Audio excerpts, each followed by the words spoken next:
Background आहे ना हे खूप इकॉनॉमिक्सशी रिलेटेड आहे नाही का. म्हणजे आता भरपूर लोक त्यांना अनसक्सेसफुल हे म्हणताय, तसं नाही. ऍक्च्युली सध्या देशाची आर्थिक परिस्थिती वेगळी आहे, बिकट आहे. म्हणजे कारण की खूप 50-60 वर्षाचा जो ड्रॉट आहे ना तो चेंज होतोय, भरपूर गोष्टी चेंज होत आहे नाही का. त्याच्यामुळे इकॉनॉमीला नवीन पद्धतीचं एक स्वरूप देण्याचं काम ते करत आहे. मी काही असं एवढं आत्ताच्या सरकारला मोटिवेट करतो असं नाही, पण जो व्यक्ती चांगलं काम करतो ना त्याला ऍप्रिसिएशन केलं गेलं पाहिजे. खरं पाहता त्यांचं जे काम आहे ना हे 3 मागच्या लोकांनी पण सुंदर केलेलं आहे. म्हणजे माझ्या मते जे ब्युटिफुल आपल्याला अर्थमंत्री भेटले ना, म्हणजे जे एकदम पॉवर हाऊस अर्थमंत्री भेटतात ते मनमोहन सिंग आहे स्वतःने. त्यांचं म्हणजे जबरदस्त बॅकग्राऊंडमुळेच खरं देश आता चांगल्या स्तरावर उभा आहे नाही का. तर त्यांच्या बऱ्याच वर्षाचं जे अर्थ ज्ञान आहे ना ते त्याचा उपयोग आज देशाला जास्त होतो. त्याच्या मागे अजून एक फायनान्स मिनिस्टर आपल्याला चांगले भेटले होते, पी चिदंबरम. काय नाव आहे? हे खूप हुशार आहे फायनान्स मध्ये, जबरदस्त हुशार आहे. त्यांचा पण फायदा आपल्याला झाला. त्याच्या मागे अजून एक चांगले फायनान्स मिनिस्टर भेटले, अरुण जेटली. काय नाव त्यांचं? हे पण खूप हुशार आहे. आणि त्याच्या मागे आता हे आलेले आहे निर्मला सीतारामन. पण अरुण जेटली वकील होते, लक्षात घ्या. काय होते? हा एक फरक आहे, लक्षात घ्या. अरुण जेटली काय होते? पी चिदंबरम पण वकील होते.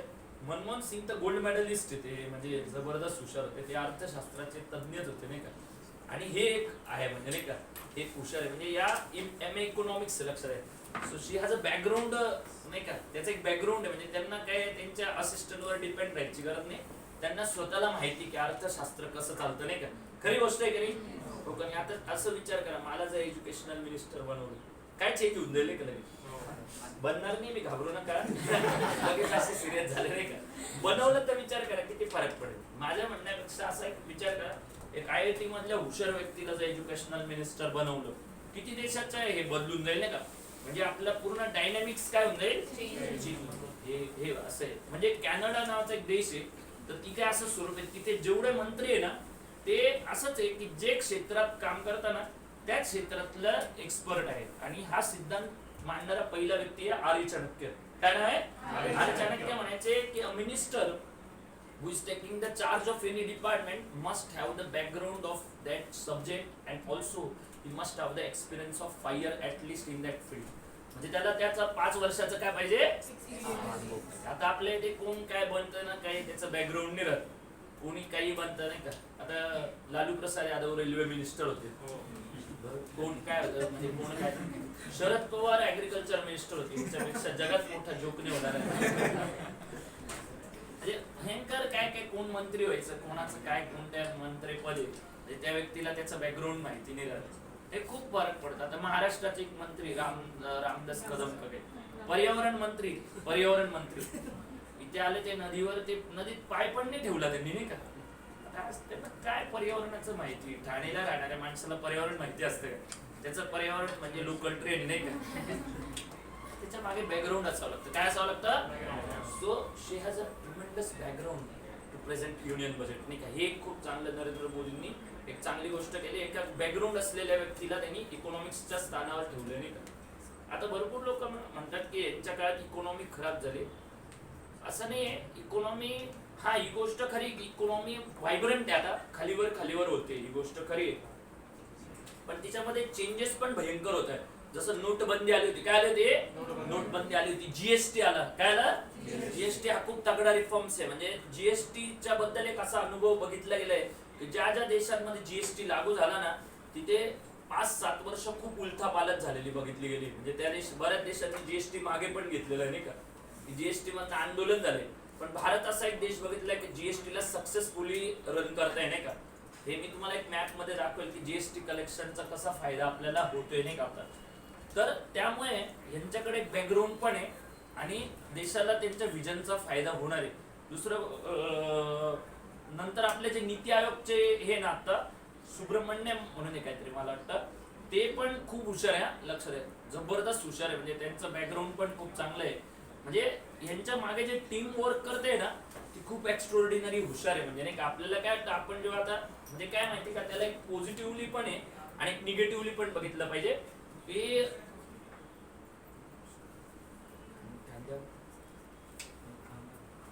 पॉझिटिव्हली पण घेतली पाहिजे आणि निगेटिव्हली पण घेतलं पाहिजे की निगेटिव्ह पॉइंट्स पण समजून घेतले पाहिजे.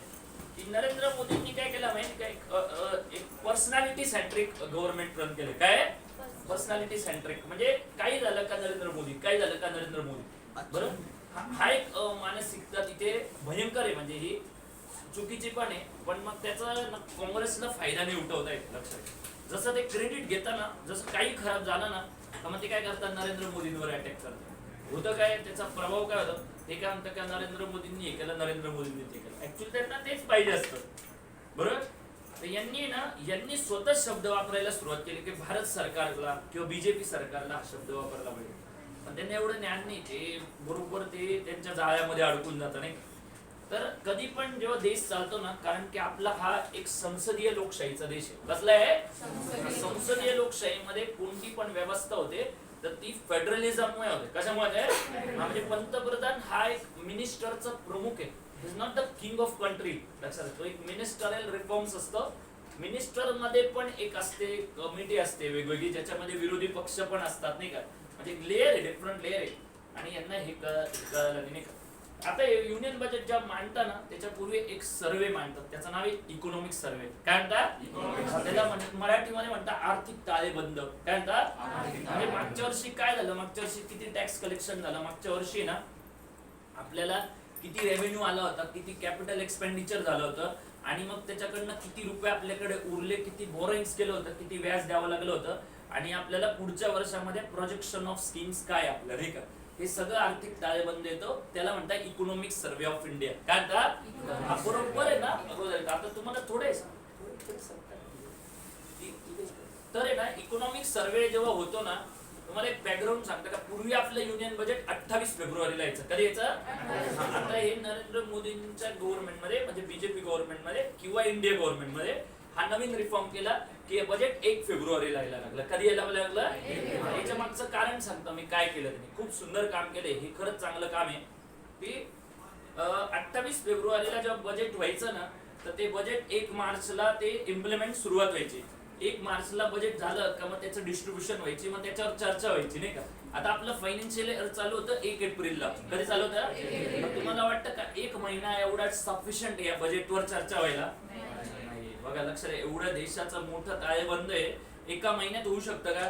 त्याच्यात बरेचसे बिल वगैरे यायचे, ते बिल मध्ये हे बजेट पास करावं लागतं. आता बजेट पास होणं एवढं सोपं नाही. संसदेत चर्चेला जातं, चर्चेमध्ये लोक त्याच्या अमेंडमेंट आणतात, म्हणजे सुधारणा आणतात, त्या सुधारणांवर चर्चा होते, आणि त्याच्यानंतर त्या चर्चा एक याला जातात, काय म्हणतो आपण, स्टँडिंग कमिटी असते. काय असते, स्थायी समिती असते, तिच्यामध्ये जातं, तो प्रस्ताव जातो. जर काही चुकीचे असतील त्याला स्थगन प्रस्ताव येतो, आणि काही बरोबर असेल तर त्याच्यावर मग अप्रुव्हल येतो. मग स्टँडिंग कमिटीकडनं परत लोकसभेत येतं, मग राज्यसभेतून त्याचा अप्रुव्हल राष्ट्रपतीकडे जातं. कळतं का असं. आणि राष्ट्रपतींनी शिक्का मारला का मग ते बजेट काय म्हणतात, पास होतं. कळतंय, कारण राष्ट्रीय हे संविधानिक प्रमुख आहे आपल्या इथे. समजतंय ना. येस और no. This is procedure for काय म्हणतात त्याला, फॉर क्रिएटिंग किंवा काय म्हणतात implementing the union budget in the financial sector. समजतंय काय, अशा पद्धतीने ते नीट पद्धतीने रचना होते. आता काय होतं, हे जे आहे ना, जेव्हा हे बजेट तयार करताना तर सगळ्यात महत्वाचा भाग असतो, दॅट इज रेव्हेन्यू मॅनेजमेंट. म्हणजे आपल्याकडे पैसे कसे येतात आणि पैसे कसे जातात. म्हणजे त्याला असं म्हणतात, जर तुम्ही 1 रुपया किंवा 100 रुपये असं हे धरलं ना, 1 रुपया किंवा 100 रुपये कसे येतात आपल्या देशामध्ये, हे जर आपण नीट मॅनेजमेंट बघितलं ना, तर त्याच्यानुसार आपल्याला कळतं की कशा प्रकारे आपला देश चालतो नाही का. आता बऱ्याच वेळेला तुम्ही घरी आई वडिलांना बोलता नाही का, की पप्पा आपल्या घरी हे होत नाही, आपल्या घरी ते होत नाही, आपण कधी ट्रिपला जात नाही, कधी आपण जेवायला जात नाही. खरं बोलता का नाही असं. भांडणं करतात, कधी कधी कम्प्युटर आणत नाही, लॅपटॉप आणत नाही, बरोबर, भरपूर काय काय गोष्टी असतात, आपल्या मागण्या खूप असतात नाही का. पण आपण विचार करत नाही वडिलांकडे पैसे कुठून येतात किंवा कसे येतात नाही का. मग जेव्हा तुमच्या मागण्या वाढतात, बरोबर, आणि त्यांचं उत्पन्न कमी राहतं, मग तेव्हा वडिलांचं बोरिंग्स वाढतं. वडिलांचं काय होतं, मग ते तुमच्या मागण्या पूर्ण करायला इकडून तिकडून पैसे उधार घेतात, आणि मग परिवारावर लोड. खरंय ना. सेम प्रोसेस ही एक देशाची चालते. बघा, तर इथे असतं बघा, रुपी कम्स इन. रुपी काय कम्स इन. आता इथे थोडं दिसत नाही, पण मी तुम्हाला सांगतो की हा कसा, थोडस त्याला लार्ज करा. हा, तर कुठून कुठून पैसे येतात. हा, हे बघा, लक्षात द्या, छान केलंय. तर कुठून पैसे येतात बघा. हा म्हणजे त्यांनी मोठं केलं म्हणून क्रेडिट द्यायलाच पाहिजे ना. तर त्यांनी बनवण्याने तर केलं, पण यांनी दाखवलं ते आपल्यावर मोठं आहे बघ. तर पहिले जेव्हा पैसे येतात ना, सगळ्यात पहिले आपल्या जो महत्वाचा जो असतो ना तो बघ इन्कम टॅक्स. काय इन्कम टॅक्स मधनं आपल्याला 14% रुपये मिळतात. किती मिळतात? 14%. आता तुम्हाला माहिती आहे आपल्या देशात टॅक्स 2 प्रकारे डिस्ट्रीब्यूट होतो. That is direct tax and indirect tax. म्हणजे आपल्याकडे टॅक्स येण्याचं जे 2 सोर्स आहे, एक डायरेक्ट टॅक्स आणि इनडायरेक्ट. आता मी मागेच सांगितल्याप्रमाणे आपल्यामध्ये एक इंटरेस्टिंग स्ट्रक्चर आहे आपल्या इंडियामध्ये. तो शब्द मी वापरला होता टॅक्स टेररिझम. काय वापरला होता? हा म्हणजे भयंकर आपल्याकडे टॅक्सचं प्रमाण जास्त आहे. तर त्याच्यामुळे काय होतं आपल्याकडे ना टॅक्स एक बुडवण्याची प्रक्रिया भयंकर आहे. तर ती त्याच्या मागे कारण पण आहे. जेवढं आहे बा असं सांगितलं गेलंय, कुठे कुठे लोक ऑनेस्टली टॅक्स भरत नाही, जिथे जिथे करप्शन जास्त आहे, जिथे जिथे काय करप्शन जर कमी झालं ना तर लोक बघा टॅक्स भरण्याचं प्रमाण वाढेल. तुम्हाला मी इंटरेस्टिंग गोष्ट सांगतोय. आपल्या भारताला जे नाव पडलं ना भरत, एक राजा होता भरत वंशाचा राजा. तर त्या भरतनी ना एक इंटरेस्टिंग रिफॉर्म आणला होता की ते ना टॅक्स जेव्हा हे करायचे ना, म्हणजे तेव्हा टॅक्स मागायचे नाही लोकांना. ते पहिले काय करायचे, युद्ध लढायचे, युद्ध जिंकायचे, रिफॉर्म करायचे, मग लोकांना दाखवायचे, म्हणायचे की हे बघा मी युद्ध जिंकलो, एवढा प्रदेश जिंकला, किंवा हे तुम्हाला नवीन रिफॉर्म केला. आता मग सांगायचे की आता बघा तुम्हाला योग्य वाटतंय ना, आता टॅक्स भरा.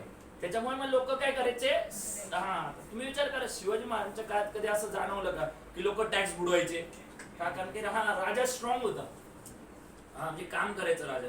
आता साईबाबांच्या मंदिरात कोणी जायला विचारायला तर घरी आम्हाला 50 द्या, 100 द्या, टॅक्स भरा. इन्कम टॅक्स ऑफिसर आहे का तिकडे? नाही, स्वतः येऊन येतं लोक, कारण की काम दिसतं ना लोक एवढ्या. तर काम दिसणं खूप महत्वाचं आहे लक्षात. जेव्हा अकाउंटन्सी आणि ट्रान्सपरन्सी असते ना, लोक टॅक्स भरायला विरोध करत नाही. पण आपल्या इथे करप्शन कमी होणं खूप गरजेचं आहे. त्याच्यात जेव्हा करप्शन कमी होईल ना, आपल्या इथलं टॅक्सचे खूप वाढेल लक्षात आहे. हा आता हे करप्शन बघण्याची पण एक संस्था असते, तिला कॅग म्हणतात. काय म्हणतात? कॅग म्हणजे संस्थानी एक म्हणजे एक व्यक्ती, कॅग म्हणजे कंट्रोलर ऑफ ऑडिटर जनरल. काय हा म्हणजे हा व्यक्ती काय करता, एखादं गव्हर्नमेंटचं प्रोजेक्ट येतं ना, म्हणजे इव्हन युनियन बजेट पण आहे, त्याचं ऑडिट करता आहे म्हणजे बरोबर आहे किंवा लक्षात आहे. हा एक स्वयंसेवी व्यक्ती आहे, म्हणजे त्याच्यावर गव्हर्नमेंटचा कंट्रोल राहत नाही. लक्षात आहे हे म्हणजे आता आपल्याकडे जेव्हा मोठे मोठे घोटाळे ते CWG म्हणजे कॉमनवेल्थ घोटाळा नाही का, बरं त्याच्यानंतर कोलगेट नाही का आपलं कोलगेट, हो काय हो कोलगेट, ते कोलगेट नाही, कोलगेट म्हणजे कोळशामध्ये खाणीत जो घोटाळा झाला त्याला कोलगेट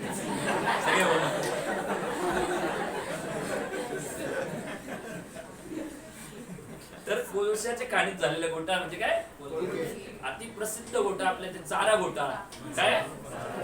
काय होता माहिती का, चारा घोटाळा भयंकर घोटाळा, एकदम भयंकर घोटाळा. असा घोटाळा कधीच होणार नाही. 2G घोटाळा नाही का, काय था 2G स्पेक्ट्रम घोटाळा नाही का, भयंकर असे मोठे मोठे घोटाळे झालेले. तर ते त्याच्यामध्ये ना भरपूर लोकांना माहिती नाही घोटाळे आले का बरं बाहेर, कारण त्याच्यापूर्वी कॅग नावाची पोस्ट नव्हती नाही का. काय नव्हते, हे डॉक्टर मनमोहन सिंगांनी तयार केलेली आहे. म्हणजे जेव्हा कॅग आले ना तेव्हा ते शोधायला लागले, म्हणजे घोटाळा कसं सिद्ध व्हायचं मी सांगतो. आता समजा रोड बनवला, त्या रोड बनवल्यावर आहे ना एक इंडिपेंडेंट बॉडी यायची, मग तो रोड बघून घ्यायची नाही का. हा इंडिपेंडेंट बॉडी यायचे आणि ते बघून घ्यायचे नाही का की या रोडचं खरंच किंमत किती. आता याचं जे टेंडर किंवा याचं हे दिलेलं जातं ना, तर ते जे काही टेंडर दिलेलं आहे किंवा यांनी जे एक्सपेंडिचर मांडलेलं आहे ना, तो एक्सपेंडिचर रिअलिस्टिक आहे का नाही ते मॅच करायचं. म्हणजे समजा आता हे रोडचं बजेट दिलं 42 करोड रुपये, किती आणि त्यांनी जमिनीवर शोध केला, म्हणजे त्यांनी ते रिसर्चफुल काम करतात की याला लेबर किती लागेल, रॉ मटेरियल किती लागेल, काय टाइम ड्युरेशन लागेल, इंटरेस्ट किती लागेल, बॉरिंग किती लागेल, हे सगळं करून कंपाईल येण्याची कॉस्ट काढतात. समजा तर त्यांना जाणवली 35 करोड रुपये, किती आहे आणि दिली किती आहे 42. मग दिली 35 आहे आणि आली 42 आहे, बरोबर ना, म्हणजे 7 करोड रुपयाचा घोटाळा झाला असं कॅग तिथे रिपोर्ट द्यायचं नाही का. तसंच हे युनियन बजेटचं पण हे होतं लक्षात घ्या. तर मग त्यामुळे जेव्हा रेव्हेन्यू येतो ना आपल्या, तर तेव्हा हा रेव्हेन्यूचं सेग्रिगेशन पहिले द्यावं लागतं. कळतंय का तुम्हाला, हा म्हणजे सांगावं लागतं की आपल्याला रेव्हेन्यू कुठून आलेले आहे, आणि याचं चेकिंग सगळं कॅग आणि ते अजून संस्था असतात नाही का. त्या CVC नावाची संस्था आहे. काय CVC, हा म्हणजे ती पोस्ट पण ऍक्च्युअली विजिलन्स डिपार्टमेंट म्हणतात त्याला. काय म्हणतात? विजिलन्स. आता इन्कम टॅक्स आला. मग इन्कम टॅक्स आहे ना, याच्या किती रेव्हेन्यू येतो इथून आपल्याला? 14%. म्हणजे आपल्याला जेवढा रेव्हेन्यू होतो त्याच्या किती टक्के? 14% इन्कम टॅक्स म्हणून आपल्याला इन्कम टॅक्सचं प्रमाण वाढवणं खूप जास्त गरजेचं आहे नाही का. मी सांगितलं ना, आपल्या देशामध्ये टॅक्स पेअर त्याची आयटी रिटर्न भरणाऱ्याचं प्रमाण फक्त 5% होतं. किती होतं? 5 पण नाही, पहिले 3च होतं. किती होतं? 3. जेव्हा आपली लोकसंख्या 100 करोड होती ना, 3% म्हणजे 3 करोड लोक आयटी रिटर्न भरायचे. किती? 3 मोठ्याने काय? 3 करोड आयटी रिटर्न भरायचे. फक्त 3 करोड आयटी रिटर्न भरायचे आणि त्याच्यामध्ये फक्त 1,25,00,000. 1 करोड किती? 25,00,000. हा, हे लोक फक्त काय करायचे? टॅक्स भरायचे. काय भरायचे?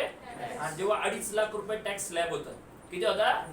हा, एवढा कमी टॅक्स स्लॅब असतानाही आपल्याकडे लोक एवढे कमी टॅक्स भरायचे. म्हणून आपला देश गरिबीत येतं. बाहेरच्या देशामध्ये टॅक्स भरणं हे एक ना स्टेटस असतं. काय असतं? स्टेटस असतं. काय असतं? कारण तिथल्या बँका आहे ना, टॅक्स भरणाऱ्याला लोन देतात आणि आपल्या इथे टॅक्स भरणाऱ्याला नाही देत, सिबिल रेकॉर्डला देतात. कशाला देतात? हा, म्हणजे पद्धतीचा खूप फरक असतो. अजून आपल्याकडे खूप बदलाव येण्याची आता गरज आहे नाही का. खूप बदल आहे, अजून खूप स्ट्रक्चर बदलवायचे. तर मग हा इन्कम टॅक्सचं प्रमाण का ठेवायचं? इन्कम टॅक्स का बुडायचं आपल्याकडे? त्याचं कारण आहे की आपल्याकडे स्ट्रक्चर कसं होतं. हे बघा, समजा आता माझ्याकडे इन्कम येतोय. उदाहरण घ्या, तुम्ही आता एखादा साबण विकत घेतला, कोणताही घेतला, लक्स घेतला. जनरली लक्स घेतात ना लोक. त्या मुलीला बघतात आणि घेतात. तर मग लक्स घेतात कारण त्याच्यावरनं वाटतं असं की हो माणूस गोरा होऊन जातो. तर तो साबण घेतला, त्याच्यावर लिहिलं असं इन्क्लुसिव्ह ऑफ ऑल टॅक्सेस. काय लिहिलं असतं? बरोबर ना. म्हणजे तुम्ही त्या दुकानदाराला टॅक्स देता. आता बऱ्याच वेळेला तुम्ही रिसीट घेत नाही, खरं की नाही. मग तुम्ही साबण घेतला, तुम्ही टॅक्स भरला, पण तुम्ही रिसीट घेतली. मग रिसीट न घेतल्यामुळे तो टॅक्स, तो जो पैसा होता ना टॅक्सचा, तो ब्लॅक मनी मध्ये कन्वर्ट झाला. कशात झाला? लक्षात. ब्लॅक मनीचे 2 प्रकार आहे. एक असतो the black money generated from the bad resource, बरोबर. आणि second the money which is earn by the proper resource but it's not mention in the taxable audit. बरोबर. 2 प्रकारचा ब्लॅक मनी. एक जो वाईट मार्गाने कमवलेला आहे, बरोबर, आणि दुसरा प्रकारचा पैसा आहे जो चांगल्या मार्गाने कमवला परंतु टॅक्सच्या रेकॉर्ड मध्ये त्याचं घेतलेलं गेलेलं नाही. असं म्हणतात लोक. किती दाखवणार आहे तुम्ही घर, नाही का. खरं का नाही. आपल्याकडे किती उत्पन्न दाखवायचंय तुम्हाला, नाही का. असं आपल्याकडे म्हणजे हे व्हायचं. त्याच्यामुळे काय, लोकांना स्वतःला चॉईस आहे की टॅक्स भरायचा किंवा कधी कधी दुकानात गेलं ते म्हणतात तुम्हाला जीएसटी रिसिप्ट पाहिजे का. खरं आहे ना. असं विचारतात नाही का. मग तुम्हाला रिसिप्ट पाहिजे का. ते म्हणतात जाऊ द्या कच्ची रिसिप्ट द्या. किराणा मालच्या दुकानात नाही का पटापट. खरे ना. पण मग असं नाही, रिसिट पण असतं. किंवा काही काही ठिकाणी बाजारात जातो. आता आपण काय काय वस्तू घेतो, रिसिटच घेत नाही का. इंग्लंडला, अमेरिकेला, ते देश एवढे श्रीमंत काय माहिती का, ते बिस्किटचा पुडा घेऊ दे, नाहीतर गाडी घेऊ दे, नाहीतर काही पण घेऊ दे, तिकडचे लोक रिसिट घेतात. काय घेतात? तर आता तुम्हाला याच्यावरनं कळेल की आपल्या इथे फोन पे किंवा कॅशलेस इकॉनॉमी का आली. लक्षात घ्या. कारण कॅशलेस इकॉनॉमीचं रेकॉर्ड लगेच बँकेकडे जातं का नाही. So that is converted to the taxable money. Converted to काय?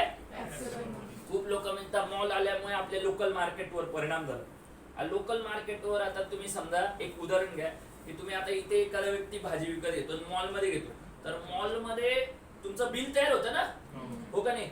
So that money is converted to taxable money. Money is converted to काय? म्हणजे जेवढे लोक फॉर्मल मार्केट मध्ये जातील ना तेवढंच आपल्या देशाची प्रगती होते.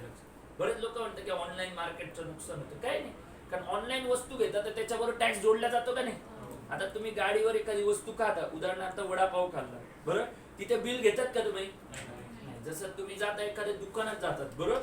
आता नाशिक रोडला गेले तिथे बघा एक तिकडे एक समोसा प्रसिद्ध आहे, तिथे गेलं का लगेच ते लगेच कुपन देतात. तिथे खाल्ले असतं ना सेल्स टॅक्स, जीएसटी टॅक्स, बरोबर का नाही. हो, तर मग ही सवय आपल्या देशात लावणं गरजेचं आहे. ते जेव्हा लावतील तेव्हा आपल्या इथे इन्कम टॅक्सचं प्रमाण काय होत जाईल? वाढत. लोकांना त्याच्यामध्ये एक स्टेटस तयार केलं पाहिजे की तुम्ही टॅक्स भरणं हे रिवॉर्डिंग गोष्ट आहे. काय लोकांना ती एक शेमफुल गोष्ट वाटते, मी कशाला एवढा टॅक्स भरू नये का. खरं आहे ना. मग त्या पद्धतीला चेंज करावं लागतं. आता आपल्या मोठ्यात सांगा, पहिला रेव्हेन्यू कुठे येतो? दुसरं येतं एक्साईज. दुसरं काय येतं? माहिती ना, एक्साईज ड्युटी असते. खरं का नाही. एक्साईज ड्युटी असते. त्याच्यानंतर तिथे बघा कॉर्पोरेट टॅक्स. काय असं? हा एक कॉर्पोरेशन टॅक्स आहे. कॉर्पोरेट नावाचा एक टॅक्स आहे तिकडे, कॉर्पोरेशन टॅक्स. ऍक्च्युली हा लोकल टॅक्स दिलाय. काय लोकल टॅक्स, लगेच स्पेलिंग वर येईल कॉर्पोरेट टॅक्स काय तो, हा त्याला ऍडव्हान्स टॅक्स म्हणतात. काय म्हणतात, खरं पाहता हा सगळ्यात जास्त येतो कॉर्पोरेट टॅक्स, कारण जेवढ्या जेवढ्या कंपन्या असतात ना त्या कंपन्या हे करतात. यांनी जो मेन्शन केलेला आहे ना हा याच्या रिलेटेड आहे. आपण जे बिल्डिंग वगैरे हे करतो ना का आपण, हा त्याचे टॅक्स वेगळे. त्याच्यानंतर बघा इकडे आला जीएसटी. पहिले का आता सगळ्यात जास्त टॅक्स कुठून आला बघा, मोठ्या कशातून आला, कळतंय ना. जीएसटी म्हणजे काय, that is goods and services tax. काय हा, नंतर मी सांगेल तुम्हाला जीएसटी काय असतो. पण GST is a compilation of all indirect taxes. Compilation of all indirect taxes म्हणजे सगळ्या इनडायरेक्ट टॅक्सेसला एकत्र केलं तर त्याचं काय तयार होऊन जातो, जीएसटी. आणि जीएसटी मध्ये टॅक्स का बुडत नाही, कारण की तुम्ही वस्तू घ्या विकत, बरोबर, ते दुकानदाराने भरो किंवा न भरो तरी सुद्धा टॅक्स त्याच्यामध्ये जमा होतो. कारण टॅक्स हा मॅन्युफॅक्चर थ्रू होतो. काय होतो, मॅन्युफॅक्चरलाच टॅक्स भरावा लागतो नाही का, त्यालाच ऍडव्हान्स टॅक्स म्हणतात. त्यालाच काय म्हणतात. आता बरेच लोक म्हणतात ना की सरकार फक्त श्रीमंत लोकांच्याच याच्यावर चालते नाही का, फक्त श्रीमंत लोकांसाठीच काम करते. अरे श्रीमंत लोकांसाठी करते, पण का करते हे विचार करायला पाहिजे ना, की ऍक्च्युली आपल्या देशाचा 2% लोक टॅक्स भरतात की रे, आणि पूर्ण लोक जगतात का नाही जीवन. मला सांगा, जे 2% टॅक्स भरतात त्यांना आपण शिवाय देत राहायचे का, ते कष्ट करतात आणि मग टॅक्स भरतात ना. म्हणजे लोक टॅक्स भरतात त्यांना सन्मानजनक हे दिलं पाहिजे ना. म्हणून आपल्या इथे ना हे लोकांनी लक्षात घेतलं पाहिजे की टॅक्स भरणाऱ्याला एक रिवॉर्डिंग वर्तन दिलं पाहिजे. काय पाहिजे, रिवॉर्डिंग. तर ते आपल्यातल्या कंपन्या भयंकर टॅक्स भरतात. ओएनजीसी कोणते आहे, ओएनजीसी सगळ्यात जास्त टॅक्स भरतो. ओएनजीसी, रिलायन्स आहे, त्याच्यानंतर आपलं स्टेट बँक ऑफ इंडिया आहे, या पण भयंकर टॅक्स भरतात नाही काही लोक. जेवढ्या जेवढ्या कंपन्या आहे ना सेन्सेक्स मध्ये आणि निफ्टी मध्ये, या आपल्या टॅक्स पैकी 40 ते 60% पहिले हेच भरून टाकतात नाही का. 40 ते किती, एवढा भयंकर प्रमाण टॅक्स भरण्याचं कोणाकडनं आहे, कंपन्याकडनं ऍडव्हान्स टॅक्स मध्ये. तो कशामध्ये, तो जीएसटी. मोठे कशात, आता जीएसटी नंतर पुढे आलं बघा कस्टम्स. काय आलं, म्हणजे जो समुद्र मार्गाने माल येतो ना जेवढा सर, त्याला काय लागतात, कस्टम ड्युटीज.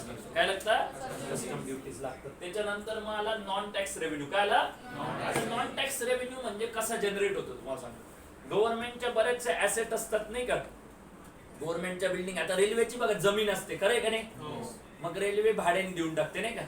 जसं आता रेल्वे समजा रेल्वेच्या ह्याच्यावर वेंडरशिप देतात बघा, ते स्टॉल चालवायला देतात की नाही.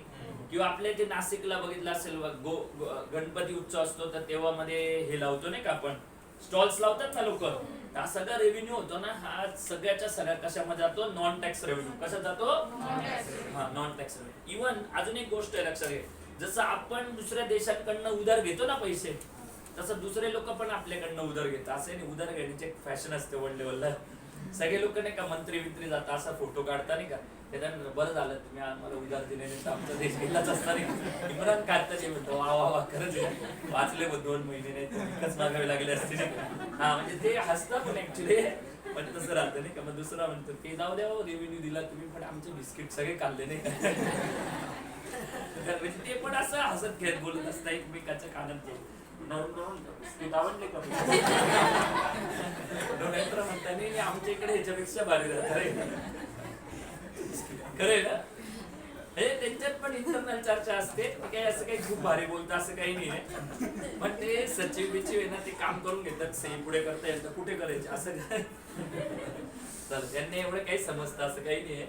तर हे बिहारमध्ये अशी घटना झाली, मी सांगितलं बिहारमध्ये एक विधानसभेत अधिवेशन चालू होतं. तर तिथे एक जण सारखा बोलत होतं मोठ्या मोठ्याने, ये बिल हम लाने नहीं देंगे, ये बिल हम लाने नहीं देंगे, असं तसं सारखा भांडत होता नाही का. तर तो त्याला सांगत होता की ये डॅम बनाने से बिहार की इकोनॉमी चेंज होगी. खूप काय काय सांगितलं रे, त्याने भरपूर गोष्टी सांगितल्या. इकोनॉमी चेंज होगी, खेती बाड़ी में और भी लोगों को, इंडस्ट्रियल लोगों को पानी मिलेगा, फिर बहुत फायदा होगा इकोनॉमी को, असं सारखं सांगत होतं. पण यांना विरोधच करायचा होता. ते म्हणे हम ये डॅम नहीं बंद देंगे. आता करत करत आहे ना शेवटी त्यांनी सांगितलं की इसका सबसे बड़ा फायदा बताइए हम. तो मैंने देखिए जैसे डैम बनेगा तो डैम में पानी होगा, पानी होगा तो पानी में से हम बिजली निकाल लेंगे नहीं का. आता त्यांनी बिजली निकाल लेंगे असं त्यांनी ऍक्शन वगैरे केली. तो अब तो हम इस डैम को नहीं बना देंगे नहीं का. और क्यों बोले, बिजली निकालेंगे तो पानी में बचेगा क्या है. आता त्याला माहिती बिजली वीज काढून पाण्यामध्ये राहणार काय म्हणे. असे भरपूर भयंकर मंत्री असतात आपल्याकडे नाही का, मंत्री संत्री त्यांना इकॉनॉमीचं काहीच माहिती नाही राहत नाही का, काहीच नाही, फक्त वाचता आणि ओरडत बसतात. पण इकॉनॉमी समजताना हे गेलं पाहिजे.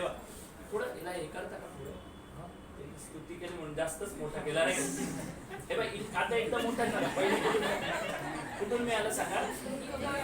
कुठून? इन्कम, नंतर जीएसटी, कस्टम्स, नॉन टॅक्स, शेवटी आला बोरोइंग्स अँड अदर. हे सगळ्यात भयंकर लक्षात. मग आता काय करतात? लायबिलिटीज म्हणजे काय? आपल्याला प्रोजेक्ट करायचे असतात. तुम्हाला माहिती ना आपल्याकडे बुलेट ट्रेनचं प्रोजेक्ट चालू आहे. कसलं चालू आहे? Bullet train. आता बुलेट ट्रेनला एवढ्या पैसे आणायचे 1,00,000 करोड रुपये. किती? एवढं आणायचे कुठून? आपल्याला काय वाटतं गव्हर्नमेंटकडे पैसे पडलेले असतात, असं नाही. पैसे आपण भरतो तेव्हाच येतं ना. मग पैसे आणायचे कुठून? तर 2014ला जेव्हा पंतप्रधान गेले ना इकडे जपानमध्ये. कुठे गेले? म्हणजे पंतप्रधान झाल्या पहिला त्यांनी व्हिजिट केली ना नेपाळ. कुठे गेली? दुसरं भूतान आणि मग तिसरं जपान. तिसरं कुठे गेले? तर जपानला गेल्यावर ना तिथले पंतप्रधान, त्यांचं नाव होतं शिंजो अबे. काय होतं? ऍक्च्युली हा जपान इकॉनॉमीचा खाईत होता. म्हणजे त्यांना खूप प्रॉब्लेम चालले जपानमध्ये ना. एक अणुभट्टी, तिचं नाव फुकुशिमा. काय? तर फुकुशिमा मध्ये ना खूप स्फोटबीट होतात तिकडे, कारण त्यांच्या इथे बॉम्ब टाकला होता ना. त्याच्यामुळे जपानकडे ना इकॉनॉमी दिवसेंदिवस खाली होत चालली. तर त्यांचा इंटरेस्ट रेट आहे ना -1.5 झाला. किती आला? जपानला आता प्रश्न पडला की आपली इकॉनॉमी कशी वर आणायची. तर जपानकडे मेन गोष्ट काय आहे की त्यांचा जीडीपी भयंकर मोठा आहे. 4.03 असं काहीतरी आहे, म्हणजे ट्रिलियन डॉलर. म्हणजे आपला $2 ट्रिलियन. किती? म्हणजे जपानची इकॉनॉमी जवळजवळ डबल आहे आपल्या. किती? विचार करा, एवढा देश आहे पण आपल्या डबल इकॉनॉमी. म्हणजे आपल्या जर 200 लाख करोड असेल, त्यांची 400 लाख करोड आहे. किती आहे? एवढी बँक. मग आता त्यांच्याकडे पैसा खूप आहे. त्यांच्याकडे काय होतं, तुम्ही बँकेत पैसे ठेवणार ना तर 1.5% पैसे बँकेला द्यावे लागतात. 1.5% पैसे बँकेला काय करावं लागतं? मग नॅचरली त्यांचे पैसे कमी होत जातात का नाही? आणि आपले लोक बोलतात ना, जे आपल्या देशात काय होतं, अरे आपल्या देशात बँकेत ठेवल्यावर 6% पैसे मिळतात. 6% पैसे काय येतात? हा, खूप भाग्य आहे. बाकी काय देशात 1.5%, अमेरिकेत 1.5% भेटतात. किती भेटतात? त्यामुळे बँकेत जात नाही आपल्यासारखे लोक, नाही का. आपल्याकडे उठले का बँकेत नाही, काही काम नाही राहिलं का चला बँकेत. काही त्याच्या 500,000 असतात ते पण एटीएम मध्ये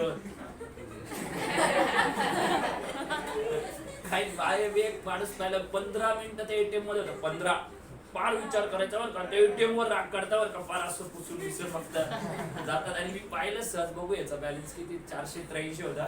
त्याच्या लक्षात आलं, मी पाहिलं, त्यांनी मागे पाहिलं, म्हटलं लगेच हे तिथे लोकांना गाडचं असं आपल्या पुढच्या माणसाचा बघून घ्यायचं किती बॅलन्स आहे. आणि मुलगी जर चुकून आली, तुझं एटीएम नाही चाललं तर मी बघून टाकतो. मी नाही केलंय असं, मी केलं ते, मी बघितलेलं आहे असं. तुमच्यावर झालं असेल मुलींवर कोणतरी, करून बघा तुम्ही. एटीएम नाही चाललं ना, मागचा माणूस आणि म्हातारा असला तर लवकर मदत करणं जास्त आनंद होतो. बेटा मी करून देतो तुला. तर काय आता बोरोइंग्स काय होतं, मग नॅचरली तुम्हाला प्रोजेक्ट करायला पैसे लागतात. पैसे येतात कुठून? एवढे पैसे नाही होत. मग 2-3 प्रकारचे सोर्सेस ऍक्च्युली. एक डोमेस्टिक फंड असतं. काय असतात? म्हणजे LIC सारखी कंपनी बघा, LIC ते म्हणतात की आम्हाला इच्छा आहे इन्व्हेस्ट करायला, बरोबर. रिलायन्स, अशा खूप कंपन्या फंड रेज करायला तयार असतात. मग त्याला म्हणतात ना प्रमोटर्स. काय म्हणतात? प्रमोटर्स पैसे रेज करतात आणि ते इकडचे बॉन्ड तयार करतात. त्याला डोमेस्टिक फंडिंग म्हणतात. काय म्हणतात? हा, दुसरं असतं लोकांकडनं पण पैसे घेतात. काय करतात? म्हणजे लोकांना प्रमोट करतात की तुम्ही एखादे बॉन्ड घ्या. जसं नाही का, एक प्रसिद्ध बॉन्ड आला होता UTI. काय होता त्याचा? Unit trust of India. काय? हा भारतातला सगळ्यात प्रसिद्ध बॉन्ड होता, युनिट ट्रस्ट ऑफ इंडिया. तुम्हाला ते ICICI हा पण बॉन्ड होता, माहिती का. हा पहिले बॉन्ड होता, नंतर त्याचं कन्व्हर्जन कसं झालं? बँक. त्याला खूप रिस्पॉन्स मिळाला, मग ते खुश झाले, बँक बनवली, नाही का.